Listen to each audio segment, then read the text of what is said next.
Hello guys, இன்னைக்கு ஒரு over பவரான மான்வாவை பார்க்க போறோம். படிச்சு பார்த்தேன், ரொம்ப நல்லா இருந்தது. சரி, அதனால நீங்களும் பார்க்கணும்னு சொல்லி கொண்டு வந்துட்டேன். இதோட ஸ்டோரியை பத்தி சொன்னா, நம்ம ஹீரோ அவன் வந்து ஒரு ஸ்வாட் கார்டா இருக்கான். அவனோட உலகத்துல திடீர்னு மாஸ்டர்ஸ் வர ஆரம்பிக்குது. அதனால அந்த உலகமே அழிஞ்சு போயிடுது.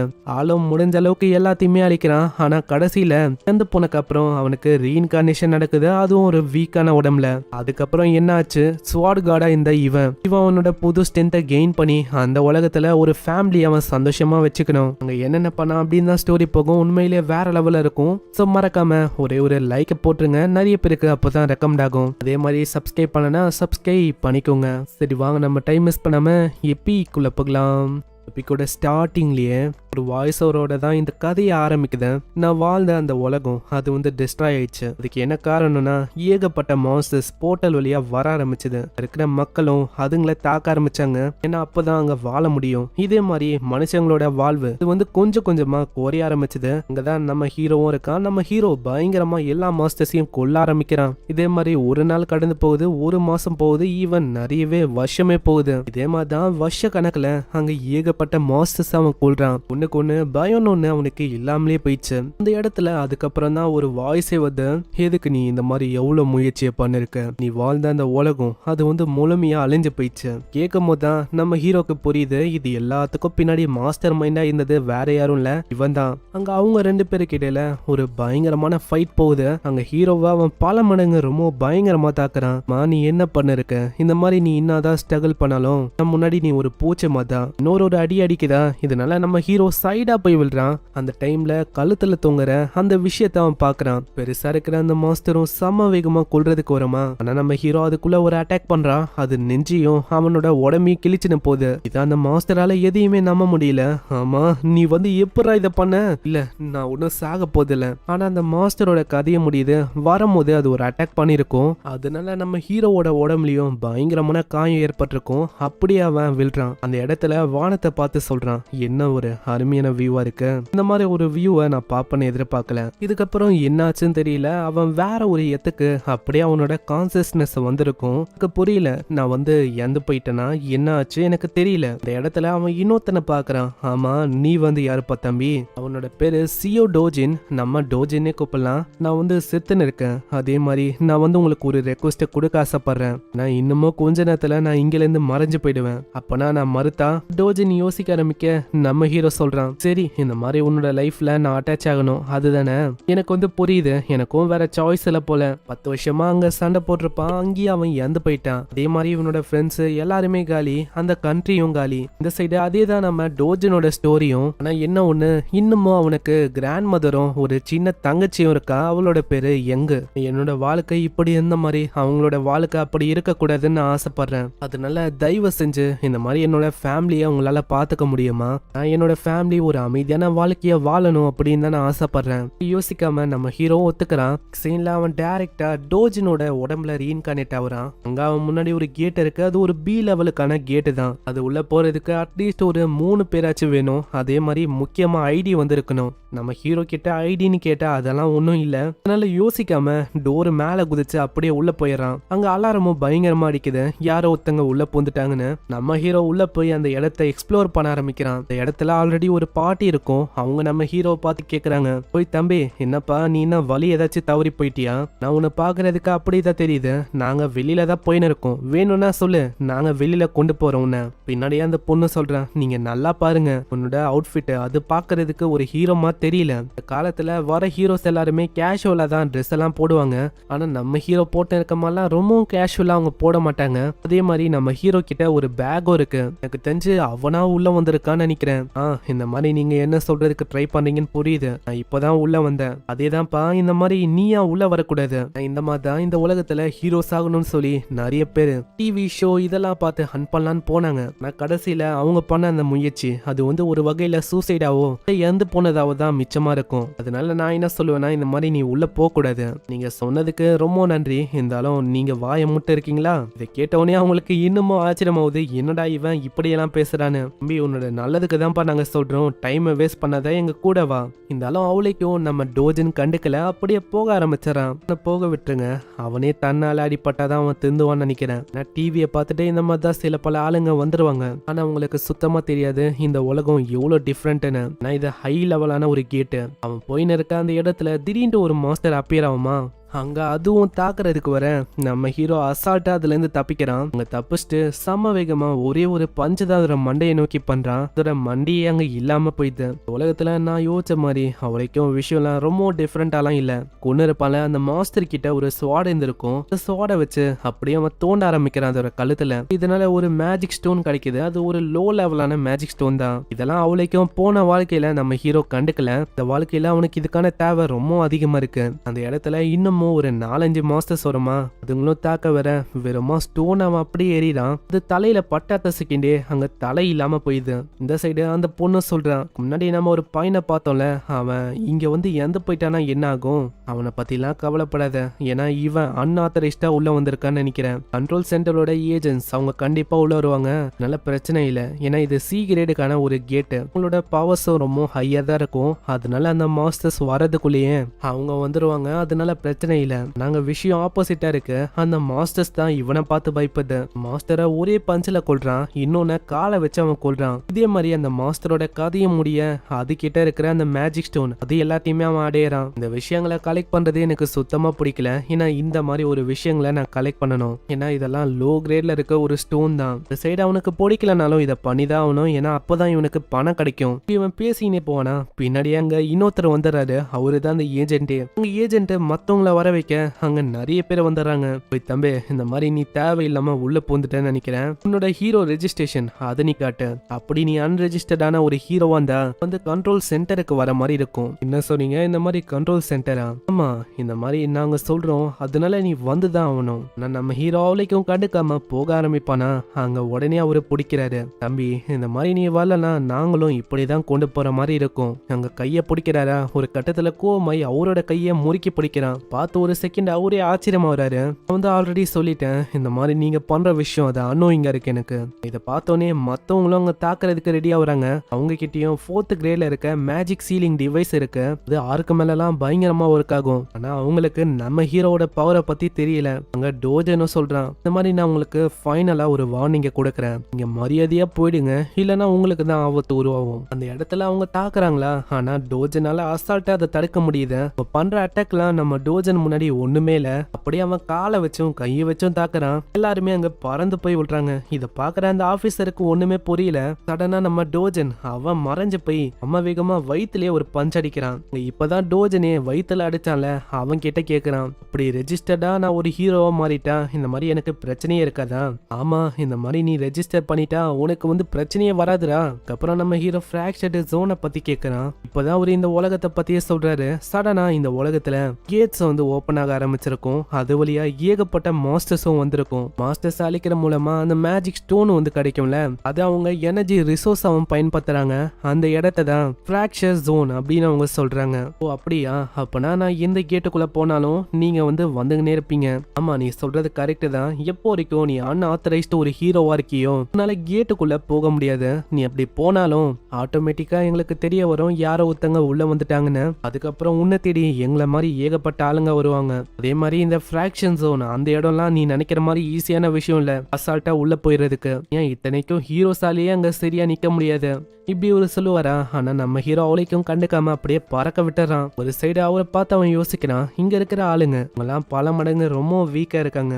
அங்க போகும்போதே அவன் சொல்றான், அடுத்த வாட்டி நான் உன்னை பார்த்தேனா நான் உன்னை விட போதில்ல, கண்டிப்பா உன்னை கொன்றுவேன். அதுக்கப்புறம் அவன் வேற ஒரு எத்துக்கு வரான். இந்த மேஜிக் ஸ்டோன்லாம் இருக்குல்ல, இதை அவன் விற்கிறதுக்கு வரான். இது வழியா அவனுக்கு காசு கிடைக்கும். ஹீரோவோட உடம்புல இந்த அந்த டோஜன் அவன் வந்து சொல்லியிருப்பான், இந்த பாட்டி என்னோட தங்கச்சியை நீ நல்லா பாத்துக்கணும்னு. அதுக்காக அவன் ஒரு ஸ்டோருக்கு வரான். அங்க வந்து கேக்குறான், இங்கிட்ட கொஞ்சம் மேஜிக் ஸ்டோன் இருக்கு, அதை வந்து நான் விற்கணும். ஆமா ஆமா, நாங்க வாங்கிப்போம், நீங்க வந்தது கரெக்டான இடம் தான். அந்த ஸ்டோன்ஸை நம்ம டோஜன் காட்டுறான், ஒரே ரத்தமா இருக்கு. அட்லீஸ்ட் நீங்க இதை தொடர்ச்சாச்சு எடுத்துட்டு எடுத்துட்டு வந்திருக்கணும். சரி பரவாயில்ல, அது எல்லாத்தையுமே நான் பாத்துக்கிறேன், நீங்க அங்க உட்காருங்க, உங்களுக்கு காஃபி ஏதாச்சும் வேணுமா? அங்க நெக்ஸ்ட் சீன்லயே அவன் காஃபியை கூச்சுன்னு இருப்பான். அங்க ஓனரும் தொச்சுக்கினே எல்லாத்தையும் கணக்கு போட்டு சொல்றான். 40% கமிஷன் போக 5.5 மில்லியன் உனக்கு கிடைக்கும். நான் சொன்ன கமிஷன் 40%. ஹண்டிங் பண்ணது நானு, எப்படி உனக்கு அவ்வளவு கமிஷன் வரலாம்? அட இருப்பா, உனக்கு வந்து நிறைய விஷயம் தெரியலன்னு நினைக்கிறேன். யூஸ்வலா மத்த இடத்துக்கு போ, இதை விடவும் 5% ரொம்ப அதிகமா இருக்கும், ஆனா இங்க ரொம்ப கம்மியா தான் இருக்கும். அப்படின்னு ஏமாத்துறதுக்கு அவன் பாக்குறான்.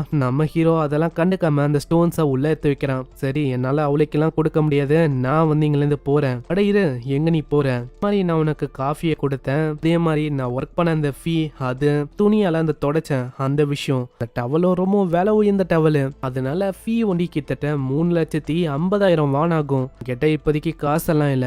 அப்படின்னா நீ பே பண்ண மாட்டேன். சரி, எனக்கு வந்து எப்படி வாங்கணும்னு தெரியும். ஆல்ரெடி ஒரு 3 பேரை வச்சுன்னு இருக்கான். அங்க இவங்க 3 பேரை எதுக்கு வச்சுன்னு இருக்கானா, இந்த மாதிரி விஷயம் நடக்கும் தெரியும், அந்த மாதிரி டைம்ல இவங்க உதவியா இருப்பாங்களே, அதுக்குதான். அடுத்த சீன்லயே அவங்களோட நிலைமைய ரொம்ப மோசமாக்கிறான். அங்க மிரட்டவும் ஆரம்பிக்கிறான். மரியாதையா 1% கமிஷன் ஏத்துட்டு மீதி எல்லாத்தையுமே எனக்கு கொடு. அவனும் பயந்து போய் அப்படியே தந்துடுறான். இந்தா வச்சுக்கோ, அடுத்த வாட்டி ஒண்டி இங்க வந்துடாத, நான் கண்டிப்பா அடுத்த வாட்டியும் வருவேன், அதனால திரும்பவும் ரெடியாரு என்ன. இதுக்கப்புறம் கட்டுக்கட்டா அங்க பாட்டிக்கு காசை கொடுக்கறான். பாட்டிக்கு ஒண்ணுமே புரியல. அம்மா டோஜன், எங்கல இருந்து எவ்வளவு காசு உனக்கு? அதுவா, என்னோட ஃப்ரெண்டுக்கு நான் பணத்தை கொடுத்தேன், அவன் பிசினஸ்ல எல்லாம் இன்வெஸ்ட் பண்ணானா பயங்கரமா பணம் வர ஆரம்பிச்சது, அந்த பணம் தான் இது. அப்படியா? ஆனா உனக்கு எந்த ஃப்ரெண்ட் அது? இல்ல, அவன் என்னோட பழைய ஃப்ரெண்டு பாட்டி. இதை அவங்க நம்பிடுறாங்க. அந்த சின்ன பொண்ணுக்கும் அவ்வளவு சந்தோஷம். பொண்ணா, அண்ணா இந்த மாதிரி நம்ம ரீச் ஆயிட்டோமா? ஆமா, நம்ம ரீச் ஆயிட்டோம், உனக்கு என்ன தேவையோ அது எல்லாத்தையுமே வாங்கலாமா? இதை கேட்டோன்னே அவளுக்கு அவ்வளவு சந்தோஷம். அங்கேயும் இங்கேயும் துள்ளி குதிக்க ஆரம்பிக்கிறான். ஐயா ஜாலி, அப்பனா எல்லாத்தையும் வாங்க முடியும்ல.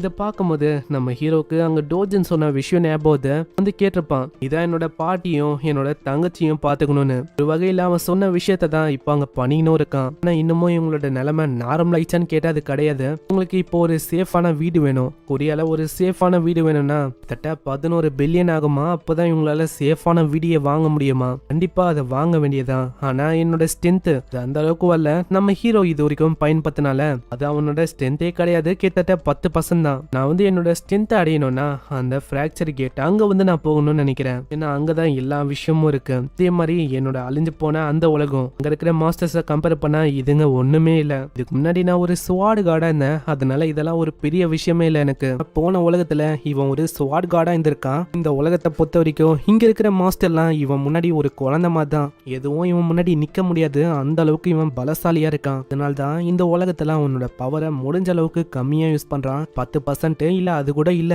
அந்த அளவு தான் அவன் பயன்படுத்துறதே. அங்க திடீர்னு டோஜனோட வீட்டுல யாரோ ஒருத்தங்க கதவு தட்ட பாட்டிமா சொல்றாங்க. ஆமா, யாரு டோஜன்? யாரா இருக்கும்? நீங்க கவலைப்படாதீங்க, இந்த மாதிரி நான் போயிட்டு வரேன், நீங்க இங்கே இருங்க பாட்டிமா. இதுக்கப்புறம் அவன் வெளியில போய் பாக்குறானா, அங்க ஒரு 2 பேர் இருக்காங்க. 2 பேரும் விதமா தான் இருக்காங்களே. என்ன டோஜன், காசை ஒண்டி வாங்கிட்டு அதுக்கான இன்ட்ரெஸ்ட் அமௌண்ட் இதெல்லாம் எப்போ நீங்க பே பண்ண போறீங்க?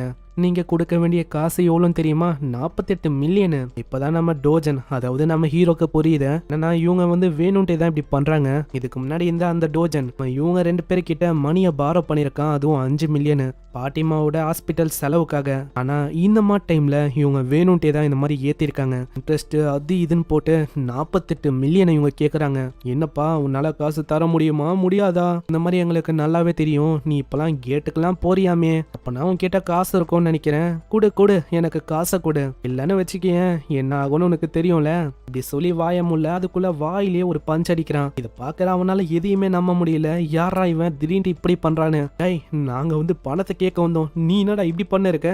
ஆமா, பின்ன நாங்க பே பண்ற காசு அது வந்து 9 மில்லியன் தான், அது எப்பயோ ஓவர் ஆயிடுச்சு. அதே மாதிரி திரும்பலாம் வந்து நின்றீங்க, காசு வேணும் அது வேணும்னு. உங்க உசுறு உங்க கையில இருக்காது. ஆமா, நீ வந்து உண்மையிலேயே டோஜன் தானா? பார்த்தா உனக்கு தெரியலையா என்ன? இந்த மாதிரி உன்னோட பாஸ் கிட்ட போய் சொல்ல, நான் அவனை தேடிய வந்து அவனையும் நுழைக்கிறேன். இதுக்கப்புறம் நம்ம ஹீரோ அவனோட தங்கச்சி இவங்க 2 பேருமே ஒரு இடத்துக்கு வராங்க. அங்க பொம்மையா இருக்கு. அந்த தங்கச்சி கறிக்கு அதை வாங்கணும்னு ரொம்ப ஆசையா இருக்கு. டால் இருக்கு, டால் நான் வாங்கலாமா? டாலா கண்ணு, நீ வந்து வாங்கலாம், கண்டிப்பா. எனக்கு என்ன வேணும்? டால் வேணுமா, துணி வேணுமா, எதையும் நீ வாங்கிக்கலாம், எல்லாமே நீ வாங்கலாம். அண்ணன் இருக்க, நான் பே பண்றேன். டோஜனோட மெமரி படி பார்த்தா இந்த மாதிரி இந்த பொண்ணுக்காக அவன் ரொம்ப கவலைப்பட்டிருக்கான். இந்த சிம்பத்தி அவனோட எமோஷன் எல்லாமே இவனுக்குள்ள இன்னமும் இருக்கு. அந்த பொண்ணுக்கும் அந்த டால்லாம் பார்க்கும்போது ரொம்ப சந்தோஷமா இருக்கு. அப்படியே உட்காந்து பார்த்துன்னு இருக்கா. இந்த இடத்துல ஒரு புசு புசுன்னு ஒரு கரடி பொம்மை இருக்குமா, அதை அவ பாக்குறான். இந்த சைடு நம்ம ஹீரோவும் யோசிக்கிறான், அட்லீஸ்ட் அவனுக்காக அவன் சொன்ன மாதிரி இவங்க எல்லாரையுமே நான் ப்ரொடெக்ட் பண்ணோம். ஆனா இந்த பொம்மை வந்து ரொம்ப நல்லா இருக்கு, இதை வந்து உங்களால வாங்க முடியுமா? அது ஒரு பன்னி பொம்மை தான், அது எதுக்கு அவ காட்டியிருக்கனா, இதோட விலை அது வந்து ரொம்ப கம்மியா இருந்திருக்கும். என்னம்மா நீ வந்து அதை தானே பார்த்த, நம்ம இதை தான் வாங்க போறோம். என்ன சொன்ன நீ மறந்துட்டியா, உனக்கு என்ன வேணாலும் நீ வாங்கலாம். கேட்கிற அவளுக்கு ரொம்ப சந்தோஷமா இருக்கு. அப்படி சிரிக்கிறா. அதுக்கப்புறம் அங்க ஏகப்பட்ட சாப்பாடையும் வாங்கி கொடுக்குறான். அதையும் அவங்க சாப்பிட்றாங்க. இப்படி இவங்க சாப்பிடும் போதே ஒரு வாய்ஸ் அவங்க வருது, அட இது வந்து டோஜன் தானே. அங்க டோஜனும் திரும்பி பார்க்க ஒரு குண்டா ஒரு லேடி வரா. என்னப்பா என்ன உன்னோட அப்பியரன்ஸை மாத்திருக்க போல, என்னதான் நீ பயங்கரமா ட்ரெஸ்ஸிங் எல்லாம் பண்ணாலும் நீ வந்து அந்த அளவுக்குலாம் ஸ்பெஷல் இல்ல, புரியுதா?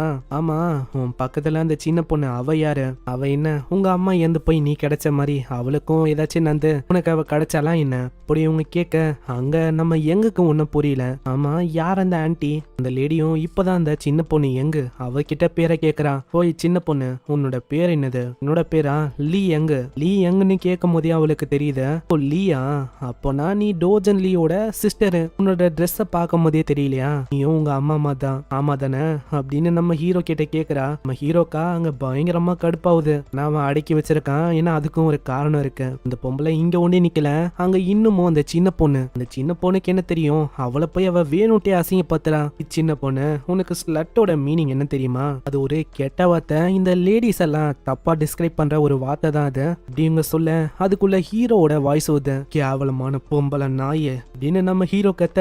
அங்க அவ ரொம்ப ஷாக் ஆகுறா. ஏன்னா நம்ம டோஜன் வந்து இப்படிப்பட்டவனே இல்ல. உங்க டோஜனோட பிளாஷ்பேக்கும் இப்போதான் நம்மளுக்கு தெரியுது. நம்ம ஹீரோ இருக்கால ரொம்ப சின்ன வயசுல கஷ்டப்பட்டிருக்கான். அவங்க அம்மா 7 வயசுலயே இறந்து போயிட்டாங்க. அதுக்கப்புறம் அவனோட அப்பா வீட்டுக்கு எப்படியோ போயிருப்பான். அங்க வந்து போய் பார்த்தா ஆல்ரெடி அவங்க மேரேஜும் பண்ணிருக்காங்க. அந்த இடத்துலயே 10 வருஷம் அவனுக்கு வாழ்ற மாதிரி இருந்தது. அவங்க அப்பாக்கு எப்ப குழந்தெல்லாம் போந்ததோ அந்த டைம்ல நம்ம ஹீரோவை அவங்க கண்டுக்கவே இல்ல. நம்ம ஹீரோவை கண்டுக்காம அப்படியே வீட்டை விட்டு தொத்தி விட்டாங்க. எல்லாம் ஏண்டா இருக்க வெளில போடா நாயன்னு. நம்ம ஹீரோக்கு அப்புறம் வேற வழி இல்லாம அவன் பாட்டியோட வீட்டுக்கு வந்திருப்பான். பாட்டி தான் ஏத்துக்கினாங்க. பாட்டி கூடயே அவன் வாழ்ந்திருப்பான் ரொம்ப வருஷத்துக்கு. இப்படின்னு தான் நம்ம ஹீரோவோட மெமரிஸ்ல இருக்கு. இதுக்கும் மேல நம்ம ஹீரோக்கு பாட்டி கூட இருக்கிற அந்த சின்ன பொண்ணு அவளை ரொம்ப பிடிக்கும்ல, அவளே இவ தப்பா பேச அந்த இடத்துல கத்தி விட்டுறான். நம்ம 2 பேரும் டிஸ்கஸ்டிங்கா ஒன்னா வாழ்ந்திருக்கோம். ஆனா நான் எதிர்பார்க்கல இப்போவும் நீ ரொம்ப கேவலமா இருக்க. நீ எந்த அளவுக்கு கேவலமா இருக்கனா, உன் மூஞ்ச பாத்தியா, போண்டா மாதிரி ஒரு மூஞ்ச வச்சுனும் கேவலமான பர்சனாலிட்டி வச்சுனும் அங்கேயும் இங்கேயும் சுத்தின்னு இருக்க. நீ உண்மையிலேயே ஒரு பைத்தியக்காரி. உன்னால இப்போ கூட படிக்க கூட முடியாது. இந்த மாதிரி விஷயங்களை வச்சு நீ வந்து மத்தவங்க கிட்ட இப்படிலாம் சொல்லக்கூடாது. இப்படி இவங்க கத்தி கத்தி பேசுறாங்களா? இருக்கிறது ஒரு மால் தான். அந்த இடத்துல இருக்க ஒருத்தவங்களோட அட்டென்ஷனும் நம்ம ஹீரோ மேலேயும் அந்த குண்ட லேடி மேலேயும் தான் வருது. ஆமா நீ என்ன சொன்ன? இதுக்குள்ள பின்னாடி ஒரு வாய்ஸ் வருது, டோஜன் ரொம்ப நாள் ஆச்சுல, இது வேற யாரும் இல்ல அந்த அம்மாக்காரி தான். இந்த அம்மாக்காரின்னு சொன்னா என்னாலேயே நம்ப முடியல. நான் அந்த அம்மாக்காரியோட பொண்ணு, அது பார்க்க அம்மா மாதிரியும் இது பார்க்க பொண்ணு மாதிரியும் இருக்கு. அங்க அம்மான்னு அது கத்தின்னு போகுது. அம்மா இந்த மாதிரி பாத்தீங்களா அவன் எப்படியெல்லாம் என்ன கலாய்க்கிறான், உன ஏதாச்சும் பண்ணுங்களேன். அங்க அம்மாக்காரியோட மைண்ட்லயும் ஏகப்பட்ட விஷயம் ஓடுது. டோஜனை ஒரு வழியாக்கணும் அப்படின்னு. நாங்க வெளியில எதுவும் சொல்ல முடியல, அதனால டோஜனை அவங்க இன்வைட் பண்றாங்க. டோஜன் எதுக்கு நீ நம்ம வீட்டுக்கு திரும்பவும் வரக்கூடாது? உனக்காக என்னோட வீட்டோட வாசல் அது வந்து திறந்தே தான் இருக்கு. என்ன டோஜன் நீ வரதுக்கு தயாரா இருக்கியா? நம்ம ஹீரோக்கு நல்லாவே தெரியுது இது ஃபேக்கா நடிக்குதுன்னு. நம்ம ஹீரோ ரொம்ப டார்ச்சர் அனுபவிச்சதே இந்த லேடியால் தான். என்ன டோஜன் இந்த மாதிரி நான் எவ்வளவு கேட்டும் வர மாட்டியா? என்னோட அப்பா அவர் வந்து ரொம்ப கவலைப்படுறாரு உனக்காக, அதனால எனக்கு வந்து ஒரு மாதிரி இருக்கு, விட்டா நான் சிக் ஆயிடுவேன் போல. அப்படியா? ஆனா நம்ம ஒன்னும் க்ளோஸ் இல்ல. அதே மாதிரி நோயின்லாம் வந்து தொல்லை பண்ணாதீங்க, மரியாதையா இந்த இடத்த விட்டு போயிடுங்க அப்படின்னு சொல்ல அந்த லேடி கம்முன்னு அங்க போகுது. நான் எதிர்பார்க்கல இந்த டோஜன் அவன் வந்து இப்படியெல்லாம் சொல்லுவானு. முன்னாடி எல்லாம் நம்ம டோஜன் தலையை குனிஞ்சிருந்தா இருப்பான். ஆனா இப்போ எதுத்தெல்லாம் பேசுறான். ஏன் ஈவன் அவங்க ஸ்லாப்லாம் கூட பண்ணிருக்காங்க. அந்த டைம்லயே நம்ம ஹீரோ எதுவுமே பண்ணதில்ல.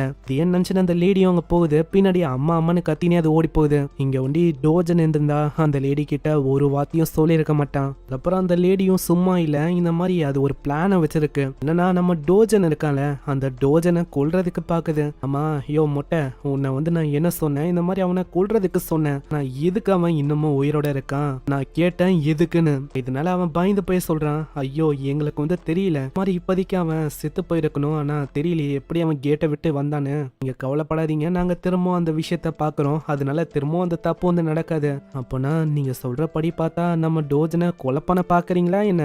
ஆமா, அதுக்கு என்ன இப்போ?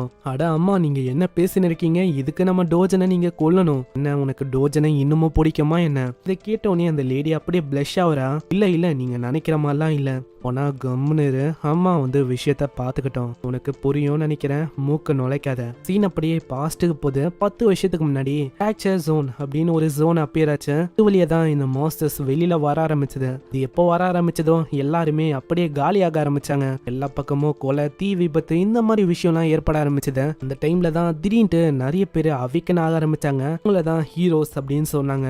எப்பெல்லாம் இந்த மாஸ்டரை கொள்றாங்களோ அதுங்க கிட்ட இருந்து மேஜிக் ஸ்டோனை அவங்களால எடுக்க முடியும். அதை தான் இவங்க எனர்ஜி சோர்ஸாவும் பயன்படுத்துறாங்க. இதெல்லாம் நம்ம ஹீரோ யோசிச்சுக்கினே போறான். நம்ம டோஜனுக்கும் நல்லாவே புரியுது அவன் ஒரு ஹீரோவா மாறின ஒண்டிதான் இங்க அப்பதான் ஏர்னே பண்ண முடியும். இதுக்கப்புறம் அவன் யங் டங் போன ஒரு இடத்துக்கு வரான். இந்த இடத்துல இருந்து தான் காசு வேணும் அப்படின்னு நம்ம ஹீரோ கிட்ட வந்திருப்பாங்களே. அந்த இடத்துல தான் பாஸும் கேக்குறான், ஆமா என்னப்பா இந்த இடத்துல உனக்கு என்ன வேலை? அதே மாதிரி நான் என்ன கேள்விப்பட்டேன்னா என்னோட ஆளுங்களே நீ அடிச்சியாமே. அங்க இதை கேட்டோடனே நம்ம ஹீரோவும் சொல்றான், உண்மையை சொன்னா லாஸ் எனக்கு தான், மென்டலாவும் பிசிக்கலாவும் நான் நிறையவே டிஸ்டர்ப் ஆயிட்டேன் உங்களால, அதுக்காக தான் நான் இங்க வந்ததே. அங்க இப்படியும் பேசுறான்ல அந்த பாசகானுக்கு நல்லாவே புரியுது இங்க ஏதோ ஒரு விஷயம் தப்பா இருக்கு. ஏன்னா இவனோட ஆட்டிடியூடு வந்து அப்படியே சேஞ்ச் ஆயிடுச்சு. ஏதோ ஒரு புது ஆளு மாதிரி இவன் பேசுறான். எனக்கு தெரிஞ்சு இவன் கேட்டுக்கு போனால அந்த டைம்ல அவிக்கன் ஆயிட்டான்னு நினைக்கிறேன். ஆனா அதெல்லாம் எங்களுக்கு ஒரு பிரச்சனையே இல்லை. அங்க டோஜன் கேட்ட வந்து சொல்றான், ஓய் தம்பி என்ன நீ பண்ணிருக்க, இந்த மாதிரி நீ அவைக்கன் ஆயிட்டா பெரிய ஆளா நீ?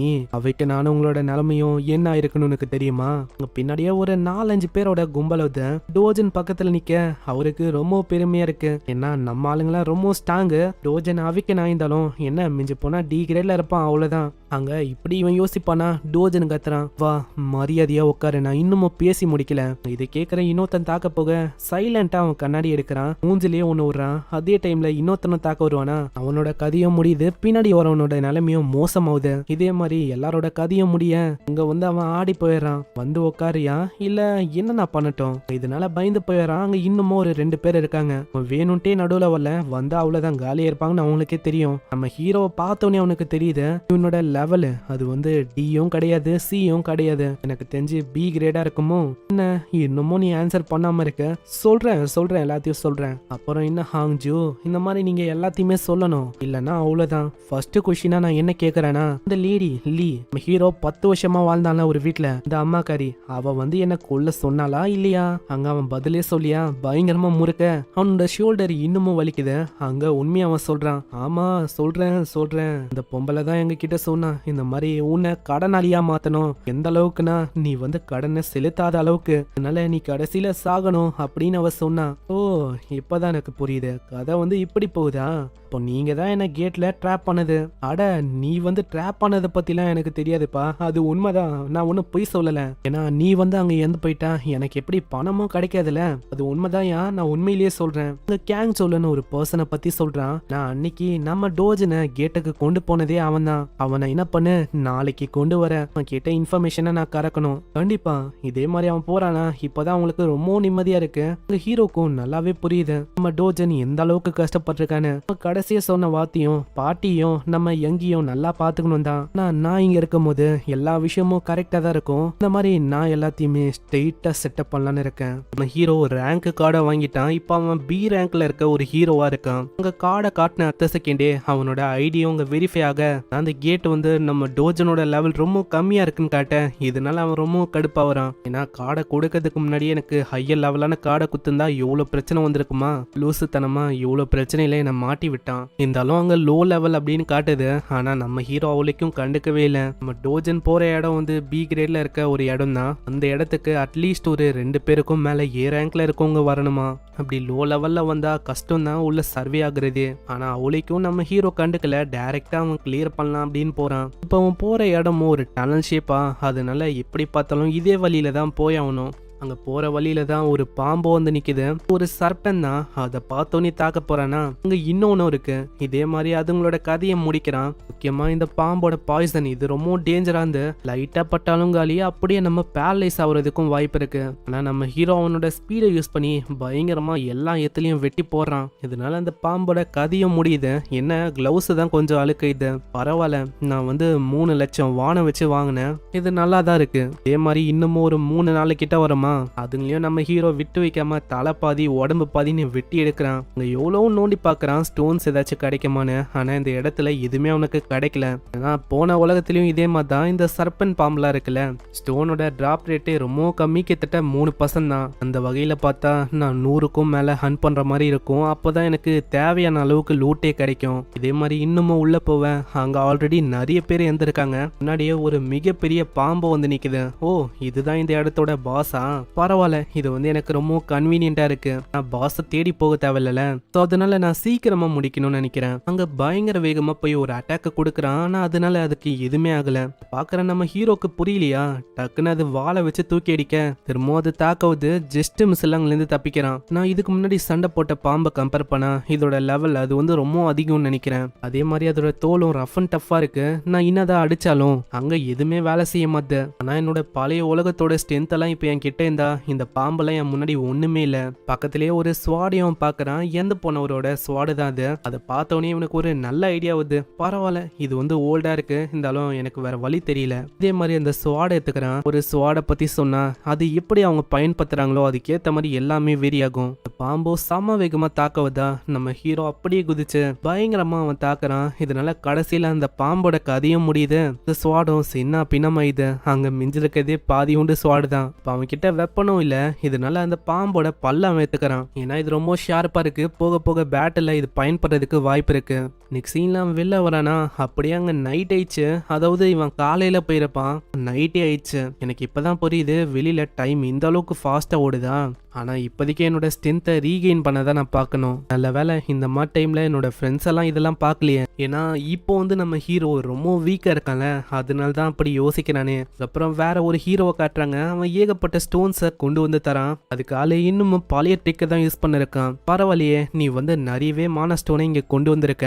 இதுக்கு வழக்க போல தான் 40% கமிஷனை நாங்க வாங்குவோம். அட என்னப்பா, இந்த மாதிரி நான் ரெகுலர் கஸ்டமரு, கொஞ்சமாச்சு டிஸ்கவுண்ட் அது இதுன்னு தரலாம்ல. இல்ல நாங்களே ஆல்ரெடி டேக்ஸ் அது இதுன்னு ஏகப்பட்ட பிரச்சனை இருக்கு எங்களுக்கு. அது போக ரிப்போர்ட்லாம் வேற நாங்க கொடுக்கணும் இப்படின்னு மலிப்பை விட அவரும் அங்க ஓகேன்னு ஒத்துக்கிறாரு. எல்லாம் ஓகே, உன்னோட முகத்துக்கு என்னதான் ஆச்சு? அதுவா, என்ன ஆச்சுன்னா திடீர்னு ஒரு ஆளு வந்தா. அவன் கமிஷன் ரொம்ப அதிகமா வாங்கணும்னு சொல்லி எங்களை அடிச்சிட்டான். எனக்கு தெரிஞ்ச வரைக்கும் உன்னோட காட்ஸ் சரியில்லைன்னு நினைக்கிறேன். ஏன்னா கம்மியான ரேங்க்லயும் வச்சிருக்க வாய்ப்பு இருக்கு. நீ என்னதான் ஹை லெவல்ல இருக்க காட்ஸையே வச்சாலும் முக்கியமா உங்ககிட்ட ஸ்கில்ஸ்ன்னு ஒன்று இருக்கணும். இல்லைன்னா அவ்வளவுதான், இந்த மாதிரி தான் ஆகும். புரியுது, நீ வந்து போறியா, நம்மளோட டீல் தான் முடிஞ்சிச்சு. என்னப்பா நம்ம என்ன ஸ்டேஞ்சரா, நம்ம 2-3 நாளா சந்திக்கிறோம். அதுக்கும் மேல உனக்கு ஏதாச்சும் ஹெல்ப் வேணும்னா நீ கண்டிப்பா என்கிட்ட கேட்கலாம். இது கேட்டோடனே அவனும் ஓகேன்னு சொல்றான். அங்க டோஜன் வர டோஜனை பார்த்தோன்னே அவன் மூட்டி விடுறான். அட இவன் தான் அவன், நேத்து வந்தவன் இவன் தானா? இவன் பாக்குறதுக்கு ரொம்ப டாலா இருக்கான். அதே மாதிரி இவனோட முகமும் ரொம்ப அழகா இருக்கு. பார்க்க அந்த அளவுக்கு மோசமா தெரியல. ஆனா நீ வந்து தப்பு பண்ணிட்ட. எதுக்காக சிவிலியன் மேல கைய வச்ச? முக்கியமா நம்மலாம் ஹீரோஸ், நம்மளாம் கைய வைக்க கூடாது. இது பாக்குற அந்த பையனும் யோசிக்கிறான். அப்படிதான், நல்லா சண்டை போடுங்க. அவன் மேல கைய வச்சா இவன் காலி. ஏன்னா அவன் 7 வருஷமா ஒரு ஹீரோவா இருக்கான். கண்டிப்பா அவனுக்கு ஏகப்பட்ட லிங்க் இருக்கும். அங்க ஹீரோவும் ஒரே வார்த்தையிலே கேக்குறான். ஆமா, உனக்கு என்னப்பா வேணும்? உனக்கும் இதுக்கும் எந்த விதமான சம்பந்தமும் இல்ல. அதே மாதிரி நீ அவனுக்காக என்ன ரிவெஞ்சை எடுக்க போற? மரியாதைய ஓடி போயிடு. கேட்டவனே கொஞ்சம் கம்முனாகிறான். ஏன்னா மாஸ்டர்ஸால ஒன்னும் நிறைய பேர் இறந்து போகல வெளியில. உண்மையை சொன்னா சண்டை போட்டு இறந்து போனவங்களோட எண்ணிக்கை தான் ரொம்ப அதிகம் இங்க. அதனால பிஸின்னு சொல்லிட்டு அவன் போக ஆரம்பிச்சிடான். இவனை போய் நம்மன தேவையில்லாம. இதுக்கப்புறம் அவங்க டோஜன் அந்த பேகை தூக்கி போட அதை பார்த்து அவன் ரொம்ப ஷாக் ஆகுறான். ஏன்னா அதுல இருக்க ஒரு மானஸ்டோனும் ஹை லெவலான மானஸ்டோனு. ஆமா, யாரு தான் இவன் இந்த அளவுக்கு பயங்கரமானவனா இருக்கான்? அது எல்லாத்தையுமே லைனா கால்குலேட் பண்றானா. கிட்டத்தட்ட 150 மில்லியன் வருது. என்ன இது 150 மில்லியன் தானா? நான் வந்து ஒரு நாள் முழுக்க ஹண்ட் பண்ணேன், ஆனா அந்த அளவுக்கு ஒன்றும் வரல. சரி சரி காசை கூட 150 மில்லியன். அட இருப்பா, எங்களோட கமிஷனை நாங்க வாங்க தேவையில்லையா? கமிஷனை பத்தி உனக்கே தெரியும், 1% நீ எடுக்கணும். அப்படி பார்த்தா 148 மில்லியனை நீ தர மாதிரி இருக்கும். டேய் உனக்கு என்ன புரியாதா? இந்த மாதிரி 40% கமிஷனை நாங்க வாங்குவோம் அப்படின்னு அடிக்க போறான். ஆனா அது எல்லாமே மனசுல யோசிக்கிற விஷயம் தான். எனக்கும் அப்படி பண்ணணும்னு ஆசை தான், இந்த அளவு பண்ண முடியலையே. உங்க டோஜன் கிட்ட அவன் சொல்றான் 100 மில்லியனுக்கு மேல டிரான்சாக்சன் போனா பீரியட் கிட்ட நாங்க கேட்கற மாதிரி இருக்கும், அவங்களோட அப்ரூவல் இந்த ஒண்டி தான் நாங்க பண்ணுவோமே. சரி சரி சீக்கிரம், எனக்கு வந்து டைம் ஆகுது, பண்ணு. ஹலோ பாஸ், இந்த மாதிரி விஷயம் அப்படி பாஸ். புரியுது பாஸ். ஆனா அதுக்குள்ள போன் அவன் பிடிங்கிறான். ஓ பாஸே, என்னால ரொம்ப நேரத்துக்குலாம் நிக்க முடியாது, காசை கொடுத்து அனுப்ப சொல்லு. சரி நீங்க தயவு செஞ்சு என்னோட எம்ப்ளாயி கிட்டே இதை கொடுக்குறீங்களா? அங்க வேணும்ட்டே நம்ம ஹீரோ தூக்கி அடிக்கிறானா, அந்த போனோட நிலைமை மோசமாயிது. பார்த்தவன் பயந்து போய் பணத்தெல்லாம் கொடுக்குறான். பேக் நிறைய பணமா இருக்கு. அங்க போகும்போது ஹீரோ சொல்லிட்டு போறான், அடே திரும்ப வருவான்டா, திரும்பவும் காசெல்லாம் ரெடி பண்ணி வைக்கணும் என்ன. இதனால அவன் இன்னமும் கஷ்டப்படுறான். என்னது திரும்பவுமா? இதுக்கப்புறம் அங்க 10 நிமிஷமா அவங்க பாஸ் வந்து கால் பண்ணி பாக்குறாரு. இருந்தாலும் காலே அட்டன் பண்ணல அந்த பையன். ஆமா அடே உனக்கு என்னடா ஆச்சு? நானும் 10 நிமிஷமா கால் பண்ணிருக்கேன், அட்டனே நீ பண்ணல. அங்க போனை பார்க்கும் போது தான் விஷயமே அவருக்கு புரியுது. அட இவ்வளவு பெரிய பிரச்சனையா போயிருக்கா. ஜூஹான் நான் தான் பேசுறேன், சீக்கிரம். புரியுது, சீக்கிரம் வா. என்னது நான் வந்து அங்க வரணுமா? சரி வரேன். இந்த ஜூயான்னு ஒரு பொண்ணு இருக்கால, இவ ஒரு எஸ் ரேங்க்ல இருக்க ஒரு பொண்ணு தான். அங்க இவ வர இந்த கவுண்டர்ல இருக்க அந்த பையன் ரொம்பவும் ஷாக் ஆகுறான். அட இது ஜூயானாச்சு, கொரியாலேயே 4th எஸ் ரேங்க் ஹீரோனா அது நம்ம ஜூயாங் தான். ஆனா இவங்க வந்து எதுக்கு இங்க வரணும்? என்னோட அங்கிள் வந்து சொன்னாங்க, அதனால நான் இங்க வர மாதிரி இருக்கு. ஏதோ அவரு சொன்னாரு, யாரோ ஒருத்தனால அவனுக்கு தலைவலியா இருக்கான், அதனால தான் என்ன விஷயம்னு முடிக்கிறதுக்கு நான் வந்தேன். சரி அப்புறம் என்ன, உன்னால சொல்ல முடியுமா என்ன விஷயம்னு? அப்புறம் நடந்த விஷயத்த அந்த ஷாப்ல இருக்க அந்த பையன் சொல்றான். இந்த சைடு ஹீரோக்கு அது வந்து சுத்தமா பத்தல. இப்போ அவன் எஸ் ரேங்க் கேட்டுக்கெல்லாம் போகணும்னா உன்னோட பவரும் எஸ் ரேங்க் அளவுக்கு இருக்கணும். அதுக்கு இதுக்கு முன்னாடி ஒரு ஸ்வாட் கார்டா நல்ல பழைய உலகத்துல அந்த பவரை இங்க அடையணும். ஆனா இங்க என்ன பிரச்சனைனா, இங்க இருக்கிற மானா அந்த அளவுக்கு டென்ஸா இல்ல. அதனாலயே போன உலகத்துல இவன் மானாவை கேதர் பண்ற மாதிரி இங்க பண்ணாலும் கிட்டத்தட்ட 3 வருஷம் ஆகும் அந்த போன உலகத்துல இருக்க அந்த ஸ்ட்ரென்த்தை அடையிறதுக்காச்சு. போக நல்ல நல்ல வெப்பன்லாம் இங்க இருக்கு, ஆனா அதோட விலையும் பயங்கரமா இருக்கும். நம்ம ஹீரோக்கு ஏதோ ஒரு விஷயம் சென்ஸ் ஆகுது. டக்குன்னு அந்த சின்ன பொண்ணை உள்ள தூக்கின்னு போறான். ஹேய் எங்கு நீ வந்து உள்ள இரு. ஆமா டோஜன் என்னப்பா ஆச்சு? அது ஒண்ணும் இல்ல பாட்டி, இந்த மாதிரி நம்ம உள்ளே இருக்கணும் சேஃபா. நீங்க உள்ளே இருங்க, நான் வந்து வெளில போய் பார்த்துட்டு வரேன். வீடு என்ன இப்படி ஷேக் ஆகுது, எத்துக்கு வைக்கா என்ன? அங்க டோஜனுக்கு நல்லாவே புரியுது இது ஒன்னும் எத்துக்கு வைக்கல. அவன் வீட்டுக்கு மேலேயே ஒரு ரிஃப்ட் ஓபன் ஆகுது. டோஜன் நீ வந்து எங்கப்பா போற இந்த மாதிரி டைம்ல? நீங்க வெளியில வர வேணாம், வெளியில வர்றது ரொம்ப ஆபத்தான விஷயம், உள்ளே இருங்க. டோஜனும் டைரக்டா அதுக்குள்ள போயிடறான். அங்க பாட்டிமாவும் கத்துறாங்க, டோஜன் எங்கப்பா நீ போற? இந்த சைடு அங்க இந்த விஷயம் எல்லாருக்கும் தெரியுது. ஒரு புது ரிஃப்ட் வந்து ஒரு இடத்துல வந்திருக்கான், அதுவும் சிவிலியன்ஸ் இருக்கிற அந்த இடம். இதுக்கு கீழே ஒரு வீடும் இருக்கு. ஆனா இப்ப என்ன பிரச்சனைனா, ஒரு சிவிலியனோ இல்ல ஒரு ஹீரோவோ 2 பேர்ல யார் அதுக்குள்ள போனாலும் அதுக்குள்ள இருந்து வெளில வர்றது ரொம்ப கஷ்டம். அப்படி அவங்க அங்கேயே இருந்துட்டா அந்த ரிஃப்ட் வழியா நிறையவே மாஸ்டர்ஸ் வெளியில வர ஆரம்பிக்கும். அது ரேம்பேஜா போக ஆரம்பிச்சதுன்னா அவ்வளவுதான், அந்த சிட்டி முழுக்க ஒரே பிரச்சனையா இருக்கும். இருக்கிற இன்னொருத்தனும் சொல்றான், அந்த ரிஃப்ட் வந்த இடம் படி பார்த்தா அந்த இடத்துல எவனோ ஒருத்தன் உள்ள போயிருக்கான், அவனோட பேரு டோஜனா. டோஜனோட பாட்டியும் சொன்னாங்க. என்னன்னா டோஜனு அவனோட பாட்டி அவனோட தங்கச்சி அவங்க 2 பேரை காப்பாத்துறேன்னு சொல்லி அந்த ரிஃப்டுக்குள்ள போயிட்டானா. ஆனா அந்த டோஜன் இருக்கான்ல, அவன் ஒன்னும் ஹீரோவும் இல்ல, அவன் ஒரு சிவிலியன் தான். போற போக்க பார்த்தா கண்டிப்பா 99% சரிங்க அப்பிராவும் நினைக்கிறேன். இந்த சைடு அந்த டோஜனோட ஸ்டெப் மாமா அது ரொம்ப கடுப்பாவுது. நான் டோஜனை நான் கொல்ல சொல்லியும் நீங்க என்ன அவனை கொல்லவே இல்லை, எப்படி அவன் உயிரோட இருக்கான்? உன்னதான் கேக்குறேன், நீ அப்படி அவனை உயிரோட விடுறதுக்கு நீ அவனை கொண்டு இருக்கலாம்ல. உங்களுக்கு இத்தனைக்கும் நான் பேவும் பண்ணேன், அப்படி இருந்தோம் நீங்க வந்து எதுவுமே அவனை பண்ணவே இல்லைல. இப்படி டோஜனை உங்களால கொல்ல முடியலையா? நான் பே பண்ண அந்த காசு வந்து 10 மடங்கு ரொம்ப அதிகமா எனக்கு பே பண்ற மாதிரி இருக்கும். இருங்க, இப்பதான் எங்களுக்கு இன்னொரு நியூஸும் வந்தது. என்னன்னா இந்த டோஜனோட வீட்டு மேல ஒரு ரிஃப்ட் வந்திருக்கு, அதுக்குள்ள டோஜன் உள்ள போயிட்டான். ஸோ கண்டிப்பா உள்ள சாக தான் போறான், அதனால கவலைப்படாதீங்க. இது கேட்டக்கப்புறம் தான் அந்த லேடிக்கு கொஞ்சம் அமைதியா இருக்கு. இருந்தாலும் எதுக்கோ அது சொல்லுது, எனக்கு அதெல்லாம் தெரியாது. அந்த டோஜன் மேல ஒரு கண்ணை வைக்கிறேன். புரியுது மேம், நான் கண்டிப்பா அதே மாதிரி பண்றேன். அதுக்கப்புறம் டோஜனை காட்டுறாங்க. டோஜனும் ரிஃப்டுக்குள்ள இருக்கானா. இந்த இடத்த பார்க்கும் போது இதுக்கு முன்னாடியே ஒரு இடத்துல அவன் இருந்திருப்பான். அந்த இடத்துல தான் நம்ம டோஜன் சின்ன வயசுல டைமே ஸ்பெண்ட் பண்ணிருப்பான். அந்த இடம் அப்படியே அதே மாதிரி தான் இருக்கு. நான் பார்த்த இடம் அது எல்லாமே அப்படி இங்க இருக்கு. அப்போனா நான் இந்த வழியா போனா ஆட நான் நஞ்ச மரியாதை இங்க இருக்கு. இந்த இடத்துல ஒரு வேர்ல்டு ட்ரீன்னு ஒண்ணு இருக்கு.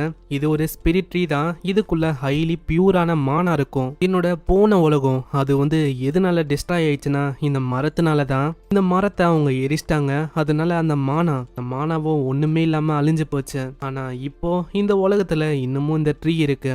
ஏன் எப்படி அதெல்லாம் எனக்கு தெரியல. ஆனா என்னால ஒரு விஷயத்த புரிஞ்சிக்க முடியுது. என்னன்னா இந்த மரத்தை வச்சு என்னால என்னோட பழைய மானாவை அடைய முடியும். அந்த மரத்தை அவன் கண்டுபிடிச்சிருப்பால வேர்ல்டு ட்ரீ. அதனாலேயே இப்போ நம்ம ஹீரோவால இந்த பழைய ஸ்வாட் கார்டோட பவரை கெயின் பண்ண முடியும். அது தெரிஞ்ச உடனே அந்த இடத்துலயே அவன் மெடிடேட் பண்ண ஆரம்பிக்கிறான். அங்க ஒரு நாள் போகுது, 2 நாள் போகுது, 3 நாளே போகுது. எவ்வளோக்கு எவ்வளோ அந்த இடத்துல அவன் உட்காந்து இருக்கானோ அங்க மானா அவனுக்குள்ள போயினே இருக்கு.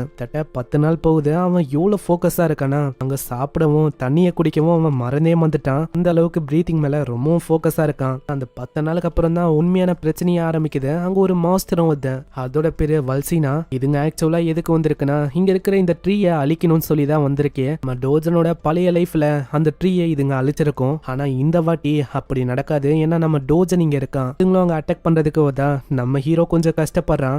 இந்த டைம்ல வாட்டர் எலிமெண்ட்டுக்கான ஸ்வாட் ஒண்டி இங்க இருந்தா அவ்வளவுதான். இதுங்களோட கதையை ஒரு வழியாக்கிருப்பான் ஆளு. அங்க ஃபயர் மாஸ்டரும் ஒரு மாதிரி கத்திக்கினே இவன் நோக்கி வரமா. ஆனா அதுங்களுக்கு தெரியல நம்ம டோஜனுக்குள்ள மானா அப்படி ஃப்ளோ ஆகுது. ஏன்னா இப்போ எந்த அளவுக்கு மானா ஃப்ளோ ஆகுதுன்னா இப்ப அவனுக்கு வெப்பனே தேவையில்ல. அவனோட பாடி தான் அவனுக்கு வெப்பனாவும் இருக்கு. அப்படியே அவன் கைய முன்னாடி நீட்டானா அவனோட கையில இருந்து நிறையவே மானா அது மேல பட அதோட கதையும் அங்கேயே முடியுது. இதை பார்த்து அந்த மாஸ்டர் ரொம்ப ஷாக் ஆகுது. அட இது என்ன அட்டாக்? அப்புறம் தான் நம்மளுக்கு தெரிய வருது இந்த அட்டாக்கோட பேரு மானா ரிலீஸ் அட்டாக். இந்த அட்டாக் வழியா மானாவை வெளியில பெனிட்ரேட் பண்ணி பயங்கரமா தாக்க முடியும். இதனால தான் இதுங்களோட கதையும் இப்படி ஆயிருக்கும். இது அவளைக்கும் யூஸ் பண்ணதில்ல. ரொம்ப வருஷம் கழிச்சு இப்போதான் அதை யூஸ் பண்றானே. ஆனா இன்னமும் அந்த மாஸ்டர் சும்மா அடங்கலையே. அங்க பயங்கரமா ஃபயர் அட்டாக்க வச்சு தாக்குதான். அந்த இடத்துல நம்ம டோஜன் அவனோட மானாவியே ஒரு ஷீல்டா பயன்படுத்த அங்க ஒரு அட்டாக் கூட அவன் மேல படவே இல்லை. நம்ம ஹீரோக்கு நல்லாவே புரியுது அவ்வளவுதான் நம்ம வேர்ல்டு ட்ரீயை சேவ் பண்ணிட்டோன்னு. என்னமோ ஒரு 2 மாஸ்டர் இருக்கும். அது அடங்காம ஒரு பெரிய அட்டாக்க பண்ண போகுமா. நம்ம ஹீரோ யோசிக்காம வாயிலேயே ஒண்ணு போடுறான். அது பண்ண அட்டாக்கும் வாயிலேயே வெடிய அதோட கதையும் அங்கேயே முடியுது.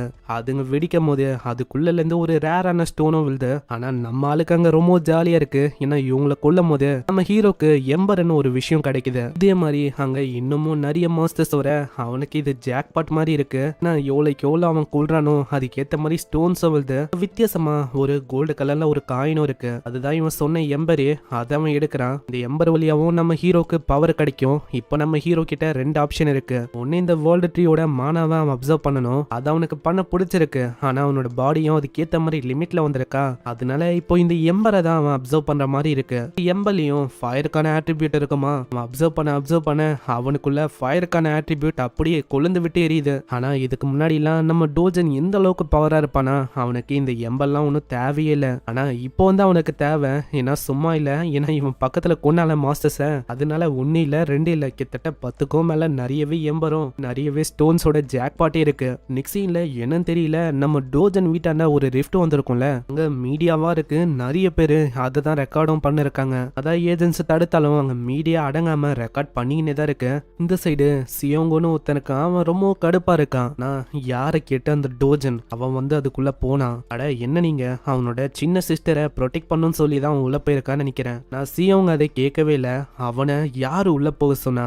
என்னோட கணக்குப்படி பார்த்தா அவனுக்கு தெரிஞ்சிருக்கும். என்னன்னா ரீசெண்டா ஒரு ரூமர் பரவின்னு இருக்கு. இந்த மாதிரி ரிஃப்ட் அப்பியர் ஆச்சுன்னா அதுக்குள்ள நம்ம போனா நம்மளால ஈஸியா அங்க அவிக்னிங் ஆக முடியும். அதுக்காக தான் உள்ள போயிருக்கான்னு நினைக்கிறேன். அங்க இவங்க 2 பேருக்கும் கில்டு வழியா ஆர்டரும் வந்திருக்கு. இப்போ ஃபர்ஸ்ட் வேவ் வந்து வரப்போதான். அதனால இவங்க 2 பேரும் இங்கே இருக்கிற மாதிரி தான் இருக்கு. இவங்களோட கணக்குப்படி பார்த்தா இங்க ஒண்டி இல்ல எல்லா இடத்துலயும் ரிஃப்ட் வந்து ஓப்பன் ஆகுது. UK, சைனா, டர்க்கின்னு இந்த மாதிரி ஏகப்பட்ட இடம். அதனால தான் கில்டு மாஸ்டர் ரொம்ப பிஸியா இருக்காரு. இந்த சைடு நம்ம சியோங்க்கு ரொம்ப கடுப்பா இருக்கு. நான் இந்த மாதிரி விஷயம் இப்பதான் ஃபர்ஸ்ட் டைம் நடக்குது. அதனால நம்ம எல்லாத்தையுமே பாத்துக்கிற மாதிரி இருக்கு. எல்லாத்துக்கும் காரணம் அவன் தான். அவன் ஒண்டி வெளியில வட்டும் அவனோட மூஞ்சிலேயே ஒரு பஞ்ச் அடிக்கணும்னு ஆசைப்படுறேன். புதுசா ஒரு ரிஃப்ட் வந்தோம். கிட்டத்தட்ட 28 நாள் ஆகுது. ஹீரோ அசோசியேஷன் படி பார்த்தா மாஸ்டரோட வியூஸ் எப்ப வேணா வரலாம் அப்படின்னு சொல்லி ஃபர்ஸ்ட் எல்லாத்தையும் குத்துறாங்க. அதே மாதிரி மக்கள் யாருக்கும் தெரியக்கூடாதுன்னு சொல்லி நம்ம டோஜனோட பேரை மிஸ்டர் எஸ் அப்படின்னு தான் நியூஸ் மீடியான்னு பரவி இருக்கு. இது எல்லாத்தையுமே அந்த பாஸ்காரனும் பார்த்துன்னு இருக்கான். பாஸ் கிட்ட இன்னொரு பர்சனை வந்து சொல்றான். பாஸ் நாங்க கன்ஃபார்மே பண்ணிட்டோம். மத்தவங்க சொன்னபடி பார்த்தா அது டோஜன் தான். சரி அதை விட நீ வந்து என்ன யோசிக்கிற? நார்மலான பர்சன் உள்ள போயிட்டா அவனால வெளியில வர முடியுமா? அதுக்கு அவரும் சொல்றாரு கிட்டத்தட்ட 1% சான்ஸ் இருக்கு. ஆனா 1% தப்பு. 0.1% தான் சான்ஸ் இருக்கு ஒரு சிவிலியன் உள்ள போனா. மத்தவங்களை பொறுத்த வரைக்கும் நம்ம டோஜன் ஒரு சிவிலியன் தான். ஆனா நம்ம பாசுக்காரன் இவனுக்கு நல்லாவே தெரியும் இந்த பாசுக்காரனோட மத்த ஆளுங்களோட நிலைமையை எந்த எந்த அளவுக்கு மோசமாக்குனா நம்மளுக்கு தெரியும். அதனாலேயே அவன் சொல்றான், சரி இப்போ வந்து அவிக்கனான ஒரு பர்சன் அவன் அந்த ரிஃப்ட்டுக்குள்ள போனா அவனுக்கு பாசிபிலிட்டி எவ்வளோ இந்த சர்வே ஆகுறதுக்கு. இப்போ நீங்க சொல்ற மாதிரி அவிக்கன் பண்ண பர்சனே உள்ள போனாலும் அது அவங்களோட ரேங்க் வச்சு தான் டிபெண்ட் ஆகும் அவங்க எப்படிப்பட்ட ஆளுன்னு. ஆனா அதை வச்சு நம்மளால சொல்ல முடியாது, ஏன்னா அதுவே கொஞ்சம் கஷ்டமான விஷயம் தான். எனக்கு புரியுது, என்னதான் ரேங்க் அதிகமா இருந்தாலும் ரிஃப்ட்டுக்குள்ள சர்வே பண்றதுன்னு வந்துட்டா அது வந்து டிஃப்ரெண்டான விஷயம், ஃபைட்டிங் சர்வைவல். சரி அது இருக்கட்டும். இந்த மாதிரி அந்த டோஜன் அவன் கிட்ட 2 ஃபேமிலி மெம்பர்ஸ் இருக்காங்க தானே, ஒரு பாட்டி ஒரு யங்கான ஒரு பொண்ணு. ஆமா கரெக்ட் தான். அவங்கள வச்சு நீங்க என்ன பண்ண போறீங்க? வேற என்னடா, இந்த மாதிரி நான் ட்ரீட்மெண்ட்டை கொடுக்க போறேன். அதாவது இப்போ அவன் இறந்து போயிட்டானா அவ்வளவுதான், அவனோட ஃபேமிலி மெம்பர்ஸோட ஆர்கனை வித்துற வேண்டியதான். அப்படி அவன் உயிரோட வந்தாலும் நம்ம சொல்லலாம், ஆல்ரெடி நம்ம கிட்ட பணத்தை லோனா வாங்கினால அதுக்கான இன்ட்ரெஸ்ட் ரேட்டு எல்லாத்தையுமே நம்ம வாங்க வேண்டியதான். இதுக்கப்புறம் நம்ம ஹீரோவை காட்டுறாங்க, இன்னமும் அதுக்குள்ளதான் இருக்கான். அவளுக்கே தெரியல அவன் எத்தனை நாளா இருக்கான்னு. ஆனா ஒரு விஷயத்த அவன் தொடர்ந்து பண்ணேன், அவன் கிட்ட இருந்த அந்த எம்பர் அதை அவன் அப்சர்வ் பண்ண ஆரம்பிக்க கிட்டத்தட்ட 100க்கும் மேல நிறைய எம்பர் அப்சர்வ் பண்ணிருப்பான். அங்க இதனால டோஜனுக்கு ஃபிளேமிங்கான ஃபயர் ஆட்ரிபியூட் அது நிறையவே கிடைக்குது. அவனோட உடம்புல ஃபயருக்கான ரெசிஸ்டன்ட் அதுவும் ரொம்ப டிராமாட்டிக்கலா ஏறி இருக்கு. ஃபிளேமிங் ஆட்ரிபியூட்டை வச்சு ஒரு பவரை அடைஞ்சிருக்கான்ல, இதுக்கு முன்னாடி இருக்கிற அந்த பவரை வச்சு கம்பேர் பண்ணா ஒரு சுப்பீரியரான பவர்னே சொல்லலாம். ஆனா ஏதோ ஒண்ணு, என்னோட பாஸ்ட்ல மரத்தை என்னால ப்ரொடெக்ட் பண்ண முடியல, ஆனா இதனால தான் நான் இந்த அளவுக்கு ஸ்ட்ராங்காவும் மாறி இருக்கேன், அதுக்கு ரொம்ப நன்றி வேர்ல்டு ட்ரீ. அதுக்கப்புறம் அவன் வந்து இலையாலேயே ஒரு விஷயத்த உருவாக்கி இருக்கான். இது ஒரு பேக் தான், அதுக்குள்ள எல்லாத்தையுமே போட்டு கொண்டு போக ஆரம்பிக்கிறான். நான் இப்போதைக்கு இங்க இருந்து போறேன், ஆனா போயிட்டா என்னால உன்னை பார்க்க முடியாதுன்னு நினைக்கிறேன் வேர்ல்டு ட்ரீ. ஆனா நீ எதுக்கும் கவலைப்படாத, ஃபியூச்சர்ல ஏதாச்சும் பிரச்சனை வந்தா கண்டிப்பா நான் வருவேன் உன்னை காப்பாத்துறதுக்கு, அதுக்காக நான் என்ன வேணாலும் பண்ணுவேன். இதுக்கப்புறம் அவன் ரொம்ப நாள் கழிச்சு அந்த ரிஃப்ட்டை விட்டு வெளில வரான். அந்த இடத்துல 1 கிலோமீட்டர் அளவுல எந்த விதமான பிரசன்ஸும் இருக்கிற மாதிரியே இல்ல. எல்லாருமே என்ன யோசிச்சிருக்காங்கன்னா, நம்ம டோஜனு அவன் எந்த போயிட்டானே யோசிச்சு இருக்கிற மக்கள் எல்லாரையுமே அவங்க எவாக்குவேட் பண்ணிட்டாங்கன்னு நினைக்கிறேன். அங்க திடீர்னு ரொம்ப ஸ்ட்ராங்கான ஆறா இருக்கிற மாதிரி அவனுக்கு பிரசன்ஸ் ஃபீல் ஆகுது. அந்த இடத்த நோக்கி டோஜன் சமவேகமா போறானா, அங்க அதே ஆளுங்க தான் நம்ம சியோங்கு. அங்க இன்னொருத்தரப்பால அவன் இருக்கான். சியோங்கு நம்ம டோஜன் மேல இன்னமும் கடுப்பா தான் இருக்கான். பின்னாடி ஹீரோவும் பாத்துக்கின்னு யோசிக்கிறான், என்னோட கணக்கு படி பார்த்தா இவங்க எல்லாருமே அதே ஆளுங்க தான் நினைக்கிறேன், இந்த கேட்டை ப்ரொடெக்ட் பண்ணும் சொல்லி தான் நிக்கிறாங்க. நான் வந்து இவங்க கிட்ட மாட்டிக்கினா அது ஒரு பிரச்சனையை உருவாக்கும். அங்க அவனோட ஃபயர் ஆட்ரிபியூட்டை வச்சு ஒரு ஃபயர் பாலை உருவாக்கி தூக்கி அடிக்கிறான். அதுவும் டைரக்டா ஒரு எத்துல பட அங்க ஒரு பயங்கரமான எக்ஸ்ப்ளோஷன் இருப்பது பாக்குற அவங்க 2 பேரும் ஷாக் ஆகுறாங்க. என்னது ஃபயரா? இது ஃபயரை பார்த்தோன்னே அவங்க தேய்ச்சிக்கின்னு ஓடுறாங்க, என்னதோ ஏதோன்னு. இந்த இடத்துல இருக்க மக்களுக்கு எதுவுமே புரியல. ஆமா இங்க வந்து எப்படி ஃபயர் வந்தது? பரவாயில்லையே, இந்த மாதிரி என்னோட ஃபயர் ஆட்ரிபியூட் அது நல்லா இருக்குப்பா, நான் நினைச்சு பார்க்கல இந்த அளவுக்கு ரொம்ப அக்யூரேட்டா இருக்கும்னு. இதே மாதிரி இவனோட பழைய ஃப்ரெண்ட் இருக்கான், அவன் வந்து இந்த ஃபயர் பவரை பார்த்தா என்ன சொல்லுவான், அவனோட பேரு கொசாக்கு. நம்ம ஹீரோவோட பழைய உலகத்துல ஒரு ஃபயர் மேஜா இருந்திருக்கான். இந்த கான்டினென்ட்லயே அவன் தான் இருக்கிறதுலயே ரொம்ப ஸ்ட்ராங்கானவன். அவன் இதை பார்த்தா என்னோட ஃபிளேமிங் பவரை பார்த்து என்ன சொல்லுவானோ. இதுக்கப்புறம் அவங்க 2 பேரும் அந்த ரிஃப்ட்டை பார்க்குறாங்க. அந்த ரிஃப்ட் அப்படியே மறைஞ்சு போகுது. பார்க்குறவங்களுக்கு புரியல, அங்கே ஓடி போகிறாங்க, அங்கே ரிஃப்ட்டை காணோம். அட ரிஃப்ட் என்ன திடீர்னு மஞ்சு போகுது? இந்த இடத்துல நம்ம ஹீரோக்கும் கொஞ்சம் கவலையாக இருக்கு. ரிஃப்ட் வந்து மஞ்சு போயிடுச்சுல, இதுக்கு மேலே அவனால் அந்த ட்ரீயை திரும்பவும் பார்க்க முடியாது, அதனால கொஞ்சம் கஷ்டப்படுறான். ஸோ அந்த ரிஃப்ட் மறைஞ்சு போச்சோ பற்றி தான் நியூஸ் மீடியான்னு எல்லாருமே பேசுகிறாங்க. 29வது நாள் அந்த ரிஃப்ட் ஒன்றுமே இல்லாமல் அப்படியே மறைஞ்சு போயிடுச்சு. மக்களுக்கு அங்கே எதுவுமே புரியல. ஏன்னா ஹீரோ அசோசியேஷன் அவங்க என்ன சொன்னாங்கன்னா, கடைசியாக அந்த ரிஃப்ட்னால ஒரு மாஸ்டரோட வேவ் வரும்னு சொன்னாங்க. ஆனா அப்படி ஒன்றும் நடக்கல. ரிஃப்ட் ஏன் மஞ்சு போகணும், இதெல்லாம் ஏன் இப்படி நடக்குது, இதை பத்தின இன்வெஸ்டிகேஷன் தான் போயின்னு இருக்கு. அதே மாதிரி மிஸ்டீரியஸா ஒரு ஃபயர் அட்டாக்கும் நடந்திருக்கும், அது எப்படி ஏற்பட்டது அதெல்லாம் நம்மளுக்கு தெரியல. அதே மாதிரி நியூஸ்ல என்ன ஓதுனா, நம்ம டோஜன் உள்ள போனால எல்லாருமே என்ன நம்புறாங்கன்னா, நம்ம டோஜன் அவன் வந்து எந்த போயிட்டான் அப்படின்னு தான் யோசிச்சுன்னு இருக்காங்க. ஆனா உண்மையிலேயே நம்ம டோஜன் ஒன்னும் இறக்கல, இது எல்லாத்தையுமே சைட்ல இருந்து பார்த்துன்னு இருக்கான். அவனுக்கு என்ன கவலைனா, அவனால திரும்பவும் அந்த வேர்ல்டு ட்ரீயை பார்க்க முடியாது. பரவாயில்ல, இன்னமும் சில விஷயம் இருக்கு ப்ரொடெக்ட் பண்றதுக்கு. அதுக்கப்புறம் டைரக்டா அந்த பாஸோட கடைக்கு தான் வரான், அந்த யங் டெங்போ கேபிட்டல். அங்க முன்னாடியே நம்ம ஹீரோவோட பாஸோட கடைக்கு உள்ளேயே 2 பேர் பேசுறாங்க. இந்த பைத்தியக்காரன் டோஜன் அவன் வந்து இறந்து போயிட்டானா, அவ்வளவுதான் அந்த கிழவியோட ஆர்கன் எல்லாத்தையுமே வித்து நம்மளால பணமாக்க முடியும். ஆமாண்டா, இந்த மாதிரி நீ என்ன யோசிக்கிற, கிளவிய பாஸ் அப்படியே விட்டுருவாருன்னு யோசிக்கிறியா என்ன? வாய்ப்பே இல்ல. இப்போ 5 மில்லியன் வாங்கியிருக்காங்களா, நம்ம பாஸ் போக போக அதுவே 10 மடங்கு ரொம்ப அதிகமாக்க போறாரு. இந்த கிளவியோட கதையை பத்தி நம்ம யோசிக்க வேணாம். இன்னமும் ஒரு சின்ன பொண்ணு அங்க இருக்கால, அவளை இன்னமும் வளர வைக்கலாம்ப்பா. அத்தது டீசென்டாவா ஆயிட்டக்கு அப்புறம் அந்த பொண்ணை நம்மளால பல வகையில பயன்படுத்த முடியும். இப்போ பாஸ் அதே தான் யோசிக்கிறாருன்னு நினைக்கிறேன். இந்த மாதிரி அந்த எந்த பொண்ணு அந்த டோஜன் அவனை வச்சு அவங்க ஃபேமிலியை என்னென்ன பண்ணலான்னு எப்படி இவங்க பேசின்னு இருப்பாங்களா. அங்க ஒரு வாய்ஸ் வருது, ஏய் இந்த மாதிரி உங்களோட பாஸ் எங்க இருக்காரு. இந்த சைடு பாஸும் ரொம்ப குஷியா அங்க வராரு. ஏன்னா அவளுக்கும் இன்னைக்கு அவருக்கு வேலையும் இல்ல. இன்னைக்கு டோஜன் இறந்து போயிட்டான். சோ என்னால நிம்மதியா தூங்க முடியுது, எழுந்துக்கவும் முடியுது. அங்க கிம்மன் இன்னொருத்தன் இருக்கான். அவனும் சொல்றான், பாஸ் நம்மளுக்கு வந்து அவளுக்கும் இன்னைக்கு வேலை இல்லைன்னு நினைக்கிறேன். வெறுமா ஒரே ஒரு அப்பாயின்மெண்ட் தான் இருக்கு. அதுக்கப்புறம் என்ன ஃப்ரீ தான் நீங்க. நானும் அதே தான் யோசிக்கிறேன். அந்த மேடம் கேங்கு அவங்க கூட வேற எங்கேயாச்சும் நான் போகலாமான்னு. அதே மாதிரி ஏதாச்சும் பொது பொண்ணுங்க கிடைச்சா மறக்காம கொண்டு வா. என்ன? கண்டிப்பா சார், நீங்க சொல்லும் போது கொண்டு வராம இருப்போமா? அப்படி சொல்லிட்டு அவங்க போவாங்களா? அந்த இடத்துல அவங்களோட ஆளுங்க கண்ணு முன்னாடி ரத்த வெள்ளத்தோட அப்படியே பறக்குறாங்க. அதுக்கு காரணமும் நம்ம ஹீரோ தான். அங்க ஹீரோவை பார்த்து ரொம்ப அவன் ஷாக் ஆகுறான். நீ என்ன பண்ண?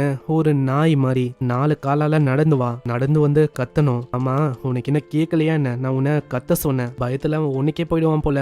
அங்க பயந்து போய் அப்படியே வர ஆரம்பிக்கிறான். என்னப்பா இந்த மாதிரி நீ ஒரு நாயா இருக்க, கத்தலியா? நீ கத்துறியா இல்ல இன்னமும் உன்னை மோசமாக்கட்டா? நான் உன்ன மாதிரி ஒருத்தனை ஒரு ஹியூமன் மாதிரிலாம் ட்ரீட்டே பண்ணக்கூடாது. ஏன்னா அதுக்கான தகுதியை நீ எப்பயும் அழுந்துட்ட. கத்து, ஒரு நாய் மாதிரி கத்து. கேட்டோனே அவனும் அங்க கத்துறான். ஊஃப் ஊஃப் ஊஃப் அப்படின்னு அவன் கத்துறானா, அங்க இருக்கிற எல்லாருக்கும் அது கேட்கற மாதிரி கத்துன்னு அவன் கத்த சொல்றான். இதனால எல்லாருக்கும் கேட்கற மாதிரி அங்க கத்த ஆரம்பிக்கிறான். அந்த ஹீரோ எந்த அளவுக்கு முடியுமோ அந்த அளவுக்கு அவன் பயங்கரமா அசிங்கப்படுத்துறான். ஏன்னா இவன் என்னென்ன பண்ண போறான் எல்லா விஷயமும் நம்ம ஹீரோக்கு தெரிய வந்திருக்கும். அதனால்தான் ஆளி இப்படி பண்றானே. அங்க ஹீரோ முன்னாடி அப்படியே அவன் முட்டி போட்டு கேட்கறான், நான் வந்து உனக்கு லாயிலான நாய்க்குட்டி மாதிரி இருக்கவன் கூடிய, அதனால என்ன எதுவுமே பண்ணாத நீ. அப்படியா? உன்ன மாதிரி ஆளுங்களை என்னால நம்ப முடியாது. ஏன்னா நீங்கெல்லாம் எப்போ என் முதுகுல குத்துவீங்கன்னு எனக்கே தெரியாது. அங்க மூஞ்சிலே ஒண்ணு வைக்கிறானா, மூச்சு பேச்சு இல்லாத மாதிரி அவனோட நிலைமை ஆயிடுது. இதுக்கப்புறம் அந்த மேனேஜர் அவன் பாக்குறான். மேனேஜர் அந்த கண்ணாடி போட்ட பையனையே அவன் சொல்றான், இதான்ப்பா இதுக்கு மேல இங்க லீடரா இருக்க போற. ஏன்னா இவனை மாதிரி ஒரு கேவலமான நாய்க்கு இல்லலாம் எதுக்கு நீ வேலையை பார்க்கணும். அதனால நீ வந்து ஒர்க் எல்லாம் பண்ணக்கூடாது, புரியுதா? நீ தான் இப்ப பாஸ். அதுக்கு ஒத்துக்கிறியான்னு கேக்குறான். ஆனா அவன் ஒத்துக்கல. கரண்டா இருக்கிற இந்த பாஸ் இவனுக்கு ஆல்ரெடி ஏகப்பட்ட கனெக்ஷன்லாம் இருக்கு. அதனால இப்போ இவன் பாஸா மாறிட்டா உங்களுக்கு இடையில ஒரு டவுட் வரும். அதனால இவன் தான் மாட்டுவான். எனக்கு அந்த மாதிரி பிரச்சனை எல்லாம் வேணாம். நீங்க ஏன் என்னோட பாஸுக்கு இன்னொரு வாய்ப்பை கொடுக்க கூடாது? இதுக்காக நீ இந்த அளவுக்கு திரும்பவும் அவனுக்காக கேக்குற? அவனை உங்களால அசால்ட்டா பேக் பண்ணி கடல்ல தூக்கி எறிய முடியும். ஏன்னா இந்த மாதிரி வேலையை பண்றதுல தான் நீங்களாம் ஸ்பெஷலிஸ்ட் ஆச்சு. தூக்கி எறிஞ்சிட்டா அதுக்கப்புறம் என்ன எந்த விதமான பிரச்சனையும் உங்களுக்கு வராது. அப்படி ஒண்டி வெட்டி போட்டு கடல்ல நீங்க தூக்கி எறியலன்னு வச்சுக்கோங்களேன், உங்களை நான் ரிஃப்ட்ல இருக்க மாஸ்டருக்கு இறையாக்கிடுவேன். இதை கேட்டோன்னே எல்லாருமே பயந்து போயிடறாங்க. அந்த பாஸும் திரும்பவும் அங்க கெஞ்சி கேட்கறான், தயவு செஞ்சு என்ன மன்னிச்சிரியா, இதுக்கு மேல நான் அந்த மாதிரி பண்ணல. லாயலான நாய் மாதிரியே உன் கூடிய ஒட்டிக்கிறேன். என்னோட வாழ்க்கை முழுக்க உனக்கு ரொம்ப லாயலா இருப்பேன். கெஞ்சி கேட்கிறேன், என்ன எதுவும் நீ பண்ணாத. அதனால இவனை பத்தி நம்ம ஹீரோ யோசிக்கிறான். அங்க டோஜன் கொஞ்ச நேரம் யோசிச்சுட்டு, சரி நான் உனக்கு வாய்ப்பை தரேன். அங்க இதை பார்த்தோன்னே அவருக்கு ரொம்ப சந்தோஷமா இருக்கு. அப்படியே ஒரு கையை கொடுக்கறாரு. வந்து இதுக்கு மேலேயும் எந்த விதமான தப்பான விஷயங்களை பண்ண மாட்டேன், கவலையே படாதீங்க. அப்புறம் தான் அவர் ஒரு விஷயத்தையே பாக்குறாரு. கையை வந்து கொடுத்தால, அந்த கையும் பயங்கரமா பத்திக்கு எரியுது. பார்த்து அவரு ரொம்ப ஷாக் ஆகுறாரு. இதுதான் உன்னோட கடைசி வாய்ப்பு. இதுக்கு மேல நீ ஏதாச்சும் பண்ண, உன்னோட கை இப்ப போச்சு. அதுக்கப்புறம் உன்னோட உடம்பே போயிடும். அந்த கையும் தீஞ்சு போன நிலைமையில கீழே விழுது. அங்க ஹீரோவும் போகும்போதே சொல்றான், என்னோட ஃபேமிலி மேல திரும்பவும் கைய வைக்கவோ இல்ல கீரல்ல உருவாக்கவோ நீங்க ட்ரை பண்ணீங்கன்னா அவ்வளவுதான், உங்க எல்லாரையுமே ஒரு தெரியாம அழிச்சிருவேன் பாத்துக்கோங்க. அதே மாதிரி எங்க ஃபேமிலிக்கு எதுவும் ஆகாம நல்லா நீங்க தான் பாத்துக்கவும் செய்யணும். அதுக்கப்புறம் நம்ம எங்குக்கு அவன் சாப்பாடை வாங்கி தரான். இந்த சைடு நியூஸ் மீடியான்னு எல்லா பக்கமும் நம்ம டோஜனோட பேரு தான் பரவி இருக்கு. லிஃப்ட்டுக்குள்ள போன அந்த டோஜன் அவரு வந்து இறந்து போயிட்டாரு அப்படின்னு எல்லா இடத்துலயும் டிக்ளேர் பண்ணிருக்காங்க. அங்க இதையும் நம்ம ஹீரோ பாக்குறான். பரவாயில்ல, நான் வந்து வந்துட்டேன்னு தெரியலையா உங்களுக்கு? இல்லைன்னா அதுவே ஒரு பிரச்சனையா இருக்கும். அது வரைக்கும் சந்தோஷம் தான். இப்போதைக்கு நம்ம எங்குக்கும் பாட்டிக்கும் நான் வந்து ஒரு நல்ல இடத்த பார்க்கணும். ஸோ அங்க மூவ் ஆன் ஆயிட்டா எங்களுக்கு அவளுக்கும் பிரச்சனை இருக்காது. என்னம்மா இந்த மாதிரி நம்ம புது இடத்துக்கு போறோம், உனக்கு சந்தோஷமா இருக்கா? ஆமா ஆமா நான் ரொம்ப சந்தோஷமா இருக்கேன், நம்ம புது இடத்துக்கு போலாம். அதே மாதிரி நீ கிண்டர் கார்டனுக்கும் போக போற, உனக்கு என்ன சந்தோஷமா இருக்கா? நெக்ஸ்ட் இயர்ல இருந்து நீ போகணும். ஆனா இதை கேட்டோன்னே அவ ரொம்ப சோகமாவரா. அட என்னமாச்சு, உனக்கு அங்க போக விருப்பம் இல்லையா, இல்ல உனக்கு பிடிக்கலையா? இல்ல அண்ணா, இந்த மாதிரி பசங்களாம் எனக்கு அம்மாவும் அப்பாவும் இல்லல, அதனால என்ன கேலி பண்றாங்க. இதை கேட்டோன்னே நம்ம ஹீரோக்கும் நல்லாவே புரியுது. உனக்கு வந்து விருப்பம் இல்லைன்னா போக வேணாம் யங், நீ வந்து இங்கே இருக்கலாம். டேரக்டா நெக்ஸ்ட் இயருக்கான அந்த ஸ்கூலுக்கு போலாம். அட அப்பனா நான் வந்து கிண்டர் கார்டன் போக தேவையில்லையா? ஐயா ஜாலி அப்படின்னு அவ ரொம்ப சந்தோஷமாவரா. அங்க நம்ம டோஜன் என்ன யோசிக்கிறானா, நம்ம எங்க ஏதாச்சும் ஒரு பிரைவேட்டான ஸ்கூலுக்கு அனுப்பலாம் தான் யோசிக்கிறான். நான் அங்க இந்த மாதிரி புள்ளிலாம் நடக்காதுல. இதுக்கப்புறம் மேனேஜர் வழியா தெரிய வந்திருக்கும், கிராண்ட்மாவை வேற ஒரு இடத்துக்கு மூவ் பண்ணிட்டாங்களா. எப்போ அங்க ரிஃப்ட் வந்ததோ அந்த டைம்ல. அதுவும் எதுக்கு கிராண்ட்மாவோட ஆர்கன் எல்லாம் விக்கலான்னு. ஆனா டோஜன் இங்க வந்துட்டால, அதனால ஒரு மன்னிப்பு கேட்கிறாரு. நீங்க கவலைப்படாதீங்க, அங்க இருக்கிறதுக்கு இது எவ்வளவோ சேஃப், அதனால நீங்க இங்கே இருக்கலாம். உள்ள போறானா எங்களுக்கு அவ்வளோ சந்தோஷம். வந்தவனே கட்டி பிடிக்கிறா, அண்ணா உங்களுக்கு எதுவுமே ஆகலையான்னு. இந்த இடத்துல பாட்டிமாவும் ரொம்ப சந்தோஷப்படுறாங்க. டோஜன் கண்ணா, நல்ல வேலை உனக்கு எதுவுமே ஆகல. பாட்டிமா நான் ரொம்ப கவலைப்பட்டேன் தெரியுமா? ஆமா, அவங்க ஒண்டி இல்ல, நானும் ரொம்ப கவலைப்பட்டேன். இதெல்லாம் பார்க்கும்போது அவனுக்கு கொஞ்சம் நிம்மதியா இருக்கு.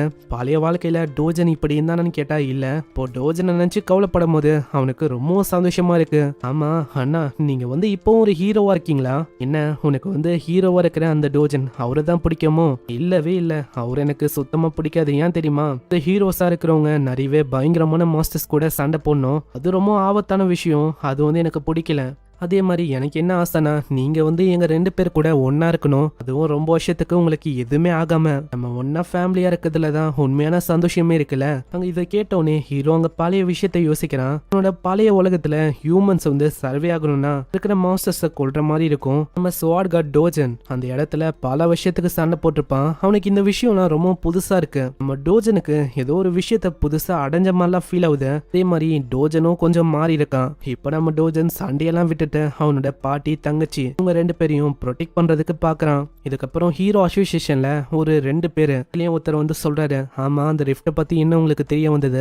அந்த ரிஃப்ட் அது திடீர்னு மாஞ்சு போச்சு, அதை பத்தி ஏதாச்சும் தெரிய வந்ததா? அங்க இத பத்தி கேட்கும் போது அவங்களுக்கு எதுவுமே தெரியலன்னு சொல்ல ஒரு அங்க கத்துறாரு, எனக்கு அதெல்லாம் தெரியாது, சீக்கிரமா ஏதாச்சும் ஒரு விஷயத்த நீங்க கண்டுபிடிக்கணும்.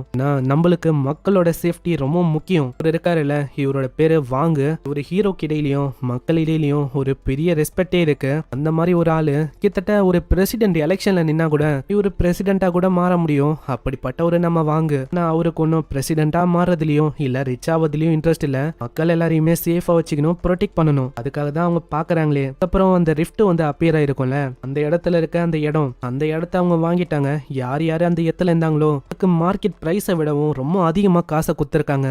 அப்பதான் அவங்களால ஒரு நல்ல இடத்துக்கும் போக முடியும். இப்ப நம்ம வாங்கி என்ன டவுட்னா, ஒரு ரிஃப்ட் மறைஞ்சு போச்சுன்னா அது திடீர்னு அதே இடத்துல அப்பியர் ஆகுறதுக்கு வாய்ப்பு இருக்கு. அதனால தான் இப்படி யோசிக்கிறாரு.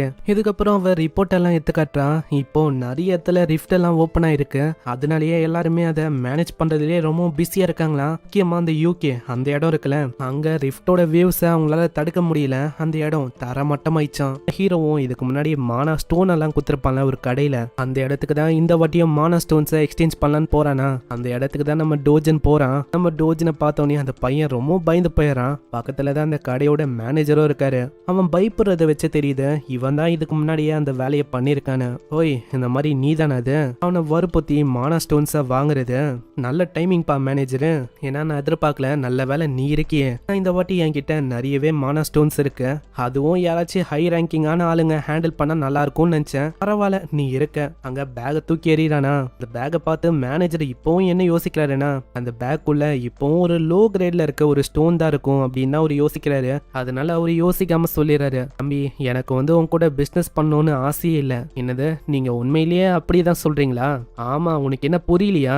எவன் 1% கமிஷன்ல எல்லாத்தையும் வாங்குவான். ஏன்னா நாங்க அதே மாதிரி வித்துனே இருந்தா கண்டிப்பா எங்களோட பிசினஸ் இன்னமும் லாஸுக்கு தான் போகும். அதனால நாங்க ஒன்றும் அந்த மாதிரி பிசினஸ் எல்லாம் கூட பண்றதுக்கு தயாரா இல்ல. அப்படியா? ஆனா போக போக நீங்க தான் கஷ்டப்படுவீங்க, பரவாயில்லையா? ஆனா அவரு கண்டுக்கவே இல்லையே. அந்த பேக்ல என்ன இருக்கு அதெல்லாம் பார்க்காம அவரு அங்க சொல்ல ஆரம்பிக்கிறாரு, தம்பி எங்களெல்லாம் முடியாதுப்பா, கேட் சென்டரோட சார்ஜ் 5%, அதனால வாய்ப்பே இல்ல. பேக் எடுத்துட்டு இங்க இருந்து கிளம்புறியா? ஆனா கோவத்துல நம்ம ஹீரோ பேகை தட்டி விடுவானா. அந்த ஸ்டோன்ஸ் எல்லாம் விழ ஆரம்பிக்கும். அதோட கலரும் பயங்கரமா இருக்குமா.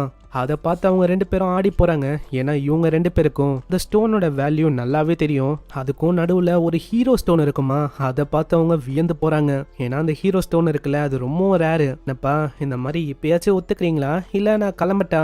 அங்க ஹீரோ ஸ்டோனை பத்தி இப்பதான் நம்மளுக்கு தெரியாது. இந்த ஹீரோ ஸ்டோன் இருக்குல்ல, இதை வச்சு நம்மளால ஹீரோஸுக்கு பவரை கொடுக்க முடியும். இப்படிதான் மெக்சிகோல ஒரு சயின்டிஸ்ட் அவரு இந்த ஹீரோ ஸ்டோனை வச்சு ரிசர்ச் பண்ணாரு. அது வழியா அவருக்கு ஒரு பயங்கரமான ஹீரோக்கான பவர் கிடைச்சிருக்கும். அப்பத்துல இருந்து எல்லாருக்கும் தெரிய வந்தது, இந்த ஹீரோ ஸ்டோன்லாம் இருக்குல்ல, இது வழியா நம்மளால ஹீரோ அவேக்கனிங் பண்ண முடியும். அதே மாதிரி நம்மளோட மானா இன்னமும் என்ஹான்ஸ் ஆகும். அப்பத்துல இருந்தே இந்த மானா ஸ்டோன்ஸ் அவங்க ஹீரோ ஸ்டோன்ஸ் சொல்ல ஆரம்பிச்சாங்க. இது இங்க இருக்குன்னு பார்த்தோன்னே அவங்க ரொம்ப ஆச்சரியமா வராங்க. என்னப்பா நீங்க எப்படியோ வாங்க போதில்ல, சரி பேக்ல போட்டு எனக்கு கொடுங்க, நான் போறேன் போறேன். ஆனா அந்த மேனேஜரோட டோனே அப்படியே மாறுது. அட கஸ்டமர், நீங்க எங்க போறீங்க? நாங்க வந்து சும்மா சொன்னோம், இந்த மாதிரி வெயிட் பண்ணுங்க, நாங்க எல்லாத்தையுமே உங்களுக்கு பண்றோம், நீங்க அங்க சைட்ல உட்காருங்க, காஃபி ஏதாச்சும் வேணுமா? அடுத்த சீன்லயே அவன் துடைக்கிறான். நம்ம ஆளுக்கு அங்க ஜூஸ் எல்லாம் அவங்க தராங்க. நம்ம ஹீரோ வேற அங்க சண்டை போட்டிருப்பான்ல, அங்க இதனால கமிஷனோட ரேட் அவன் குறைச்சிட்டான். 0.5% தான் சார்ஜே பண்ணுவானா? அட நீங்க என்ன சொல்றீங்க? 0.5% அது வந்து ரொம்ப ஓவரா இல்லையா? கொஞ்சம் ஏத்துறது. அப்படி உங்களால முடியாது, இல்ல வேணனா விடுங்க, நான் வந்து இங்கிருந்து போறேன். இல்ல இல்ல இல்ல, இந்த மாதிரி நீங்க 0.5% ஒண்டி கொஞ்சம் மாத்துங்க, அதனால தான் எனக்கு ஒரு மாதிரி இருந்துச்சு, அதை ஒண்டி மாத்தினா போதும். நான் உண்மையிலேயே மன்னிப்பு கேட்கறேன், இதுக்கு முன்னாடி நான் யோசிக்கவே இல்லை, அதனால தான் நான் அப்படியே கத்தி விட்டேன். அங்க டோஜனுக்கும் இப்பதான் நிம்மதியா இருக்கு, ஏன்னா இப்பயாச்சும் அவன் கெஞ்சுற அளவுக்கு வந்திருக்கானே. அங்க பின்னாடி இதை பாக்குற அவனுக்கு ரொம்ப கடுப்பா இருக்கு, அடிக்கணும்னு தோணுது. ஆனா அங்க எதுவுமே அவனால பண்ண முடியல, ஏன்னா இந்த அளவுக்கு அவன் ரூடா இருப்பான்னு அவன் எதிர்பார்க்கல. அங்க அவரும் ஒத்துக்கிறாரு. இதுக்கப்புறம் அவரு மான ஸ்டோனை பத்தி எல்லாம் சொல்றாரு. அதை பத்தி புரிஞ்ச அப்புறமாச்சு இவன் ஒத்துப்பான் அப்படின்னு யோசிக்கிறாரு. ஆனா அவன் ஒத்துக்கவே இல்லை. ஆனா நம்ம டோஜன் அங்க கண்டுக்காம போக ஆரம்பிக்கிறான். அட அதுக்குள்ள நீங்க போக கூடாது, நாங்க இதே மாதிரி ரொம்ப கம்மியா சார்ஜ் பண்ணா உங்களுக்கு இது மிகப்பெரிய லாஸா இருக்கும். ஆனா அவன் கண்டுக்கலையா? சரி 8%, அப்படி நீங்க இதுக்கும் ஒத்துக்கலன்னா அவ்வளவுதான், என்னோட பாஸ் கண்டிப்பா என்ன பயங்கரமா அடிப்பான். அப்படியா? அப்படி இருந்தாலும் எனக்கு வேணாம் தான். கேட்டோடனே அவன் 7% சொல்ல அதுக்கும் முடியாதுன்னு சொல்றான். அதே மாதிரி அவன் குறைச்சிங்கனே வரானா, கடைசியில அவனோட ரேட்டு அது 1%க்கு வந்து நிக்குது. அதுவும் இதுக்கு நம்ம ஹீரோ 1%க்கு விட்டு வச்சானா, எவ்வளவு தூரம் இவன் கெஞ்சினால, அதுக்காக தான். நான் வந்து நினைச்சு கூட பார்க்கல இந்த அளவுக்கு பெரிய திருட்டு பையனா இருப்பான்னு அப்படின்னு. இதை பத்திலாம் அவர் யோசிப்பாரா? நம்ம ஹீரோ சொல்றான், உங்களுக்கு தெரியணும்னு சொல்லி சில பல விஷயத்த நான் சொல்றேன். இப்போ நீங்க பாத்தீங்களா ஒரு பேக், இதே மாதிரி இன்னமும் என் கிட்ட 7 பேக் இருக்கு. இதை கேட்டவங்க 2 பேரும் ஆடி போயிடறாங்க. இன்னது 7 பேக்கா? சரி நீங்க இங்கே இருங்க, வேலையை நாங்க டக்குன்னு முடிக்கணும். அங்க இதே மாதிரி பில்லியன் கணக்குல நம்ம ஹீரோக்கு அமௌண்ட்டை செட்டில் பண்றாங்க. இப்போ நம்ம ஹீரோக்கு என்ன தேவைன்னா ஒரு வீட்டை வாங்கணும். அதுக்காக இவன் 110 பில்லியனை செலவு பண்ற மாதிரி இருக்கும். அது போக என்ன பிரச்சனை இருக்குன்னா, இந்த மானா ஸ்டோன்ஸ் இது அவ்வளவு சீக்கிரத்துல சாதாரணமான கேட்ல கிடைக்குமான்னு கேட்டா கிடையாது. பெரிய பெரிய கேட் எல்லாம் இருக்குல்ல, அந்த பிராக்சர் ஜோன், இந்த மாதிரி இடத்துல தான் இது கிடைக்குது.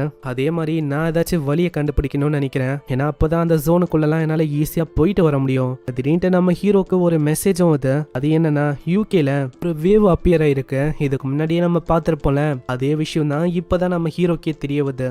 அங்க ரொம்ப பெரிய வேவ் போயின்னு இருக்கு. ஆனா நம்ம ஹீரோக்கு இப்போ வந்து அங்க போகணும்னு இல்ல, ஏன்னா அதை விடவும் ஆளுக்கு ஒரு முக்கியமான வேலை இருக்கு. நெக்ஸ்ட் சீன்ல அங்க வகை வகையா ரகரகமா நிறையவே விலை உயர்ந்த டிஷ் அவங்க கொண்டு வராங்க. அதெல்லாம் பார்க்கும்போது எங்களுக்கு வாயிலேருந்து ஜொல்லா ஊத்துது. பாட்டிமாவும் மெனுவை பாக்குறாங்களா, ஒரு ரேட்டு கிட்டையும் 4-5 முட்டை இருக்கு. ஒரு டிஷ்ஷும் கிட்டத்தட்ட 2,50,000. டோஜன், நம்மளால இதெல்லாம் பே பண்ண முடியுமாப்பா? நான் இதெல்லாம் ரொம்ப அதிகமா இருக்கிற மாதிரி எனக்கு தெரியுது. பாட்டி அதை நினைச்சலாம் கவலைப்படாதீங்க. என்ன, நான் வந்து நிறையவே ஏர்ன் பண்ணிட்டேன் இந்த டைம்ல, அதனால எதை நினைச்சும் கவலைப்படாதீங்க. உங்களுக்கு எவ்வளோ வேணுமோ அவ்வளோ நீங்க சாப்பிடலாம். அங்க நம்ம எங்கும் டேஸ்ட் பண்ணி பாக்குறாளா, அது வாயில வச்சோடனே அப்படி கரையுது. அந்த அளவுக்கு அது ரொம்ப ருசியா இருக்கு. அங்க பாட்டிமாக்கு தான் இன்னமும் அதை சாப்பிடணுமான்னு தெரியல, அதெல்லாம் அவ்வளோ விலை உயர்ந்த ஐட்டம். இது பத்தாதுன்னு இன்னமும் நிறையவே மெயின் டிஷ் எல்லாம் வேற அவங்க கொண்டு வராங்கன்னு சொல்ல, இதுவே ரொம்ப அதிகமா இருக்கிற மாதிரி தெரியுது பாட்டிக்கு. அட டோஜன், நம்ம இன்னும் எல்லாத்தையுமே சாப்பிட போறோமா என்ன?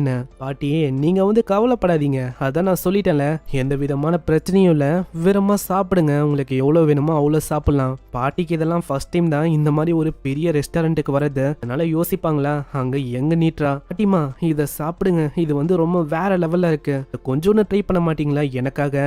சின்ன பொண்ணு எங்கே கொடுக்கும் போது அவங்க ட்ரை பண்ணாமலா இருப்பாங்க, ட்ரை பண்ண வாயில வச்சோன்னே அது அப்படி கரையுது. பாட்டிமாக்கும் தெரியுது இந்த மாதிரி ரிச்சான டிஷ் எல்லாம் எவ்வளவு டேஸ்டா இருக்கும்னு. இதுக்கப்புறம் அந்த எஸ் ரேங்க் பொண்ணு அங்க வர எல்லாருமே அங்க அவளதான் பாக்குறாங்க. அவ டைரக்டா நம்ம டோஜன் கிட்ட வந்து, மிஸ்டர் டோஜன், அது வந்து நீங்க தானா? நான் வந்து உங்ககிட்ட கொஞ்சம் பேசணும். என்னன்னா, நீங்க வந்து ஒரு ஹீரோவா அப்படின்னு அவ கேக்குறா. ஆனா நம்ம ஹீரோ டைரக்டா சொல்றான், எனக்கு கண்ணு தெரியுதா இல்லையா, இந்த மாதிரி நானு என்னோட ஃபேமிலி ஒன்னா சாப்பிடுறோம், நடுவுல வந்து நொயின்னு டிஸ்டர்ப் பண்ணிருக்கேன், அதனால வெயிட் பண்றியா, அதுக்கப்புறம் உன்னை மீட் பண்றேன். கேட்டோடனே ஜோயாங்க்கு ஒண்ணுமே புரியல. ஜோயாங் ஒரு எஸ் ரேங்க் ஹீரோ, இந்த பொண்ணை பார்த்தாலே எல்லாருமே வாயை பொழப்பாங்க. இப்படிப்பட்ட பொண்ணியை எப்படி சொல்லும் போது அங்க ஓகே சொல்லிட்டு அவ போறா. சரி இந்த மாதிரி நான் வெயிட் பண்றேன். அங்க வெயிட்டிங் ரூம்ல வெயிட் பண்ணும் போதும் எல்லாரோட கண்ணும் நம்ம ஜோயாங் மேல தான் இருக்கு. ஜோயாங் என்ன இங்க வெயிட் பண்ணிருக்காங்க? ஜோயாங் வந்து ஒரு எஸ் ரேங்க் ஹீரோ வச்சு அவங்க இங்க வெயிட் பண்றாங்க. யார் அவங்கள வெயிட் பண்ண வச்சிருப்பா? நம்ம ஜோயாங்க விட அவங்க பெரிய ஆளா இருப்பாங்களோ?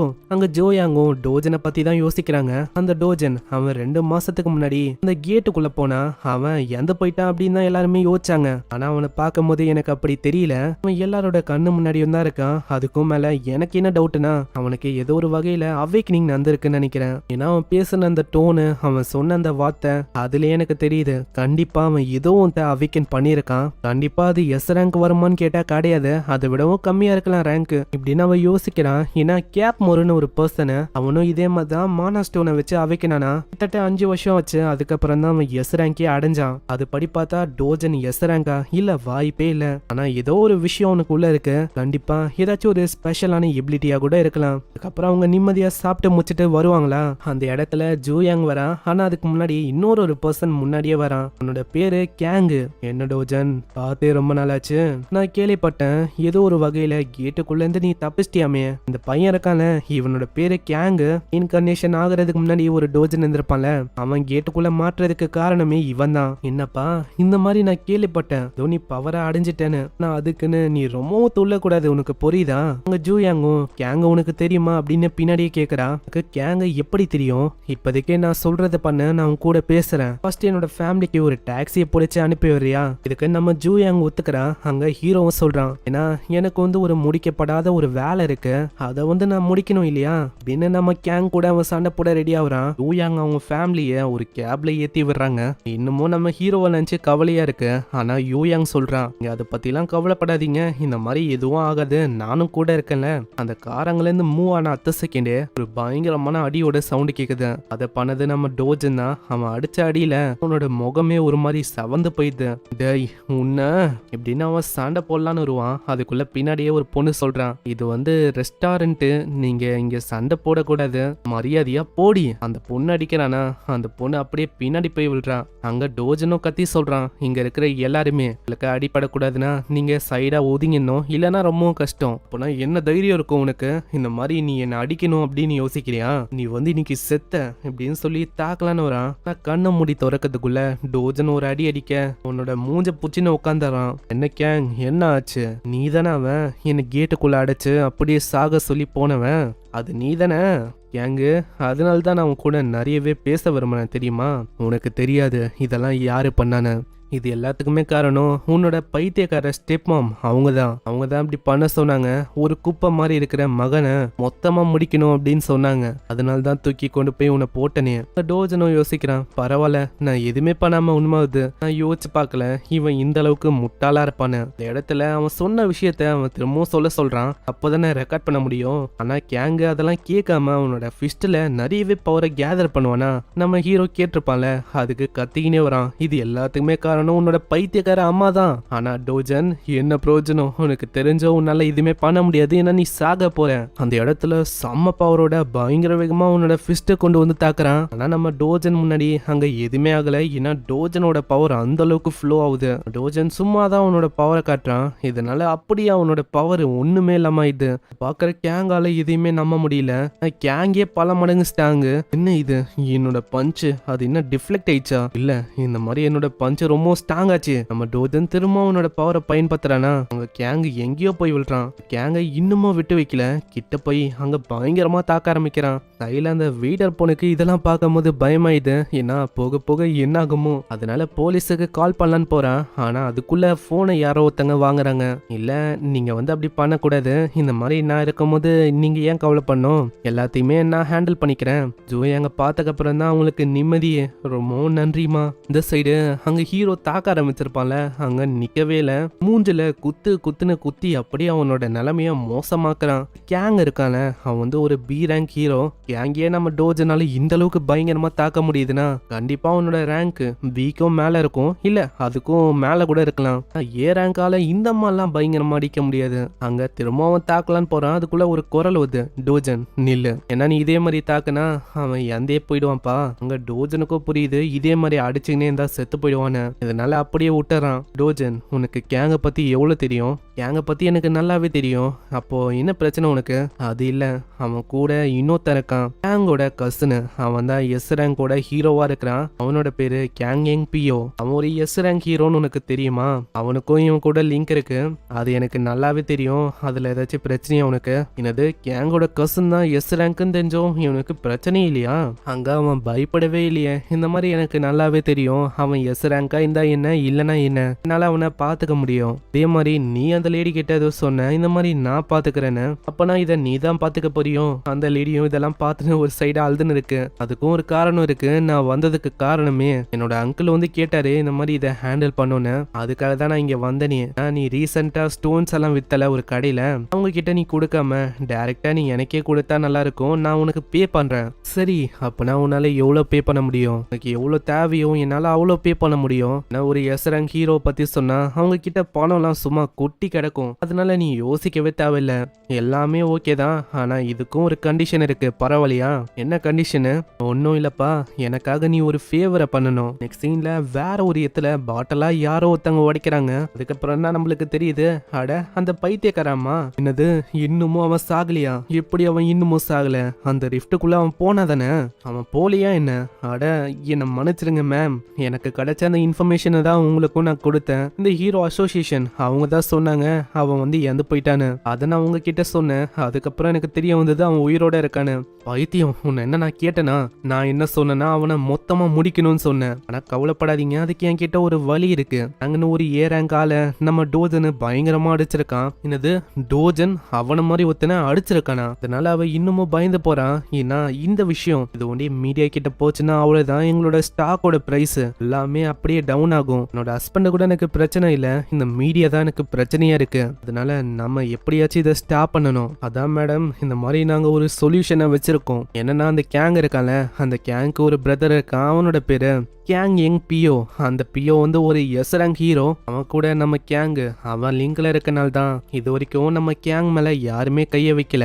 அதே மாதிரி இந்த கேங்கு அவன் வந்து இதனால தான் ஏகப்பட்ட தப்பான வேலைகளை பண்ணியிருப்பான். இதனால தான் நம்ம கேங்க தோணுன்னு யாருக்குமே அங்க தைரியம் இல்ல. கேங் ஏதாச்சும் பண்ண பார்த்தாலும் பியோ இருக்கான், அவன் ஒரு எஸ்ரங் ஹண்டர் ஆச்சு. அதனால இப்போ வந்து தேவையில்லாம அவன் பியோட கசினி அடிச்சிட்டான்ல.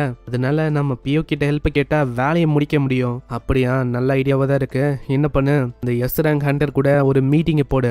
புரியுது மேம், நாங்க கண்டிப்பா அதே மாதிரி பண்றோம், பண்ணியே ஆகணும். இதுக்கு முன்னாடியே கொல்ல சொல்லி நான் இன்னொருத்தவங்க கிட்ட சொன்னேன். அந்த கேபிட்டல் ஆளுங்க ஏமாத்திட்டாங்க. அவங்க பார்த்தா நம்ம ஹீரோவோட ஃபேமிலியை ப்ரொடெக்ட் பண்ணிருக்காங்க.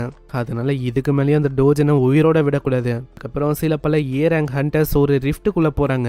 அதுல நம்ம ஜூயாங் இருக்கா, அவளோட கார்டை வச்சு வெரிஃபை பண்ணி அவங்க போக ஆரம்பிக்கிறாங்களா. அந்த ஹீரோஸோட குழுவில் எல்லார்கிட்டையும் பயங்கரமான ஐட்டம்ஸ் இருக்கும். நம்ம ஹீரோ வந்து நார்மலா ஒரு உட்டி போட்டு பின்னாடி வரான். பின்னாடியே ஒரு பொண்ணு இருக்கா, இவளோட பேரு ஜாங்கு, இவ ஏரங் ஹண்டர். ஆமா ஜூயாங், இந்த மாதிரி நம்ம எதுக்காக இந்த ரிஃப்டுக்குள்ள வந்திருக்கோம்? நீங்க தான் ரிஃப்டுக்குள்ள போகணும்னு சொன்னீங்க, அதுக்காக எங்க ஏரங்க கொண்டு வந்துட்டீங்க. ஏதாச்சும் முக்கியமான பிளான் இருக்கா? வேற என்ன, இந்த மாதிரி உள்ள போய் செக் பண்ணணும், அதுக்காக தான் நான் உள்ள போறேன். உங்க ஜூயாங் அப்படியே நம்ம ஹீரோ பாக்குறா. இப்பதான் நம்மளுக்கே புரியுது என்னன்னா நம்ம ஹீரோ கண்டிஷன் சொல்லிருப்பான்ல, அது ரிஃப்டுக்குள்ள போறதுதான். சாதாரணமா இந்த சின்ன சின்ன கேட்ல எல்லாம் சின்ன சின்ன மாஸ்டர்ஸ் தான் இருக்கும். ரிஃப்டுக்குள்ள பெரிய அளவுல பயங்கரமான மாஸ்டர்ஸ் எல்லாம் இருக்கும். அது வழியா மார்க்கெட்டோட பிரைஸுக்கு நம்மளால பங்கமான ஸ்டோன்ஸ் எல்லாம் விற்க முடியும். அதனால தான் ஆளு இப்படி ஒரு பிளானை பண்ணியிருக்கான். ஜூயாங் பையன் பத்தி பயங்கரமான ஸ்டோன்ஸை அடையிறது, அதுதான் பிளானே. இவன் என்ன உண்மையிலேயே சீரியஸா இருக்கானா?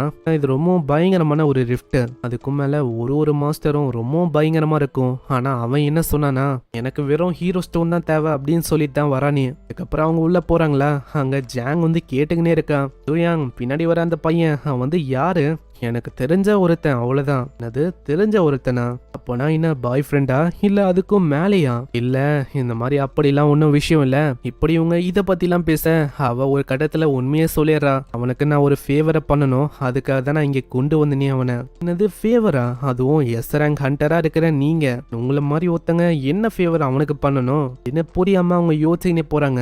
அவங்க முன்னாடி சடனா ஒரு பயங்கரமான மாஸ்டர் அப்பியர் ஆகுது. ஒரு பவரும் பயங்கரமா இருக்குமா. அங்க ஜூயாங் டக்குன்னு எல்லாருக்கிட்டையும் சொல்றான், ஜாங்கு டோயாங்கு நீங்க என்ன பண்ணுங்க, டிஃபென்ஸ் ஃபார்மேஷனை உருவாக்குங்க. சியும் நீ என்ன பண்ணு, லெக் நோக்கி தாக்கு. இப்படி இவ சொல்லும் போது காத்து வேகத்துல ஏதோ ஒரு உருவம் போகுது. அது பார்த்தா நம்ம ஹீரோ தான். கண்ணை மூடி திறக்கிறதுக்குள்ள பறவையை நோக்கி போறான்.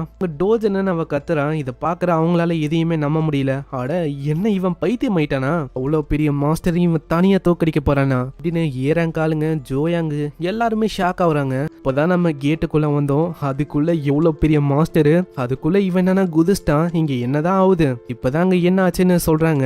ஜூயாங் எல்லாருக்கிட்டையும் கத்தி சொல்றான், இந்த மாதிரி எல்லாருமே அதை பண்ணுங்க இதை பண்ணுங்கன்னு. இந்த டைம்ல காத்து வேகத்துல நம்ம ஹீரோ செம வேகமா அங்க போறான். அவன் போன வேகத்துக்கு அந்த இடத்துல இருக்க ஒரு விஷயமும் அப்படி பறக்குது. மாஸ்டர் எதிர்பார்க்கல நம்ம ஹீரோ கிட்ட வருவான்னு. நம்ம ஹீரோக்கும் நல்லாவே புரியுது இந்த பறவை. அதே டைம்ல இது ஸ்ட்ராங்கா இருந்தாலும் இதோட மூவ்மெண்ட் அந்த அளவுக்கு பெருசா ஒன்றும் இல்ல. நம்ம ஹீரோ அவனோட கையில அவனோட ஃபிளேமிங் ஆக்டிவேட் பண்ணி ஒரு பயங்கரமான அட்டாக்க பண்றான். அது அப்படி கீழே விழ மூஞ்சில நம்ம ஹீரோ தாக்குன அந்த தாக்குதல் அது அப்படியே பதிஞ்சிருக்கு. இதை பாக்குற ஜூயாங்காலையும் அந்த ஏரங் காலுங்களாலையும் நம்பவே முடியல. என்னது, அவன் ஒரே அடியில அந்த பெரிய மாஸ்டரை கொன்னுட்டானா? பறவையோட நிலைமை மோசம்தான் இருக்கும். இன்னமும் அது செத்து இருக்காதா? நம்ம ஹீரோ காலை வச்சு எத்துன்னு எத்துறான். இன்னமும் சாகலையா? செத்துப்போ இன்னும் ஒரு சைக்கோ மாதிரி அங்க தாக்குறானா? திரும்பவும் அந்த ஏரங்கு போனி கேக்குறான். ஆமா, இந்த பர்சன் இவன் யாருதான் எனக்கே தெரியாது. எனக்கு வெறும் தெரிஞ்சது என்னன்னா ஒரு ஸ்ட்ராங்கான ஹியூமன் அப்படின்னு தான் தெரியும். அட, நீங்க என்ன சொல்ல இருக்கீங்க? நான் உங்ககிட்ட பதில கேட்டேன், நீங்க என்னன்னா எதோ புலமின்னு இருக்கீங்க. ஏன்னா நீங்களே யோசிச்சு பாருங்க, இந்த மாதிரி பெரிய மாஸ்டரை அழிக்கிறதுக்கு பெரிய பெரிய ஹீரோஸ் தேவைப்படுவாங்க. ஆனா இவன் என்னன்னா ஒரே ப்ளோல அதை முடிச்சிட்டான். இதே விஷயம் தான் நம்ம ஜூயாங்கோட மண்டையிலயும் ஒண்ணு இருக்கு.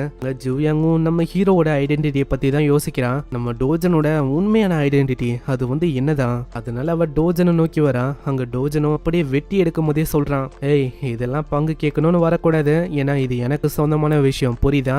இல்ல நீ நினைக்கிற மாதிரி நான் ஒன்னும் இதுக்கான பங்கெல்லாம் கேட்க வரல. நான் என்ன யோசனை, இந்த இடத்துக்கு உன்னோட ஸ்கில் அது சரி வராதுன்னு நினைக்கிறேன். ஏன்னா உன்னோட ஸ்கில் ரொம்ப பயங்கரமா இருக்கு. நம்ம இன்னமும் டீப்பரா போகணும். அங்க இதை விடவும் பல மடங்கு ரொம்ப ஸ்ட்ராங்கான மாஸ்டர்ஸா உன்னால பார்க்க முடியும். ஓ அப்படியா? கண்டிப்பா, ஏன்னா இது ரொம்ப இன்ட்ரெஸ்டிங்கா இருக்கு, போகலாம். ஜூயாங் போகும்போதே சொல்றான், ஹேய், நீ என்ன ஃபாலோ பண்ணும் போது தொலைஞ்சு போயிடாத. என்ன சொன்னவதான் அதுக்கப்புறம் அங்க என்ன ஆச்சுன்னு தெரியல, காத்து வேகத்துல மறைஞ்சு போறான். அங்க ஹீரோக்கும் புரியுது ஃபாலோ பண்ணுன்னு. அவனோட பொசிஷனுக்கு அப்படியே அவனோட மசில்ஸை டைட் பண்ணி ஓட ஆரம்பிக்கிறானா. அங்க இதை பாக்குற மத்தவங்களால எதையுமே நம்ப முடியல.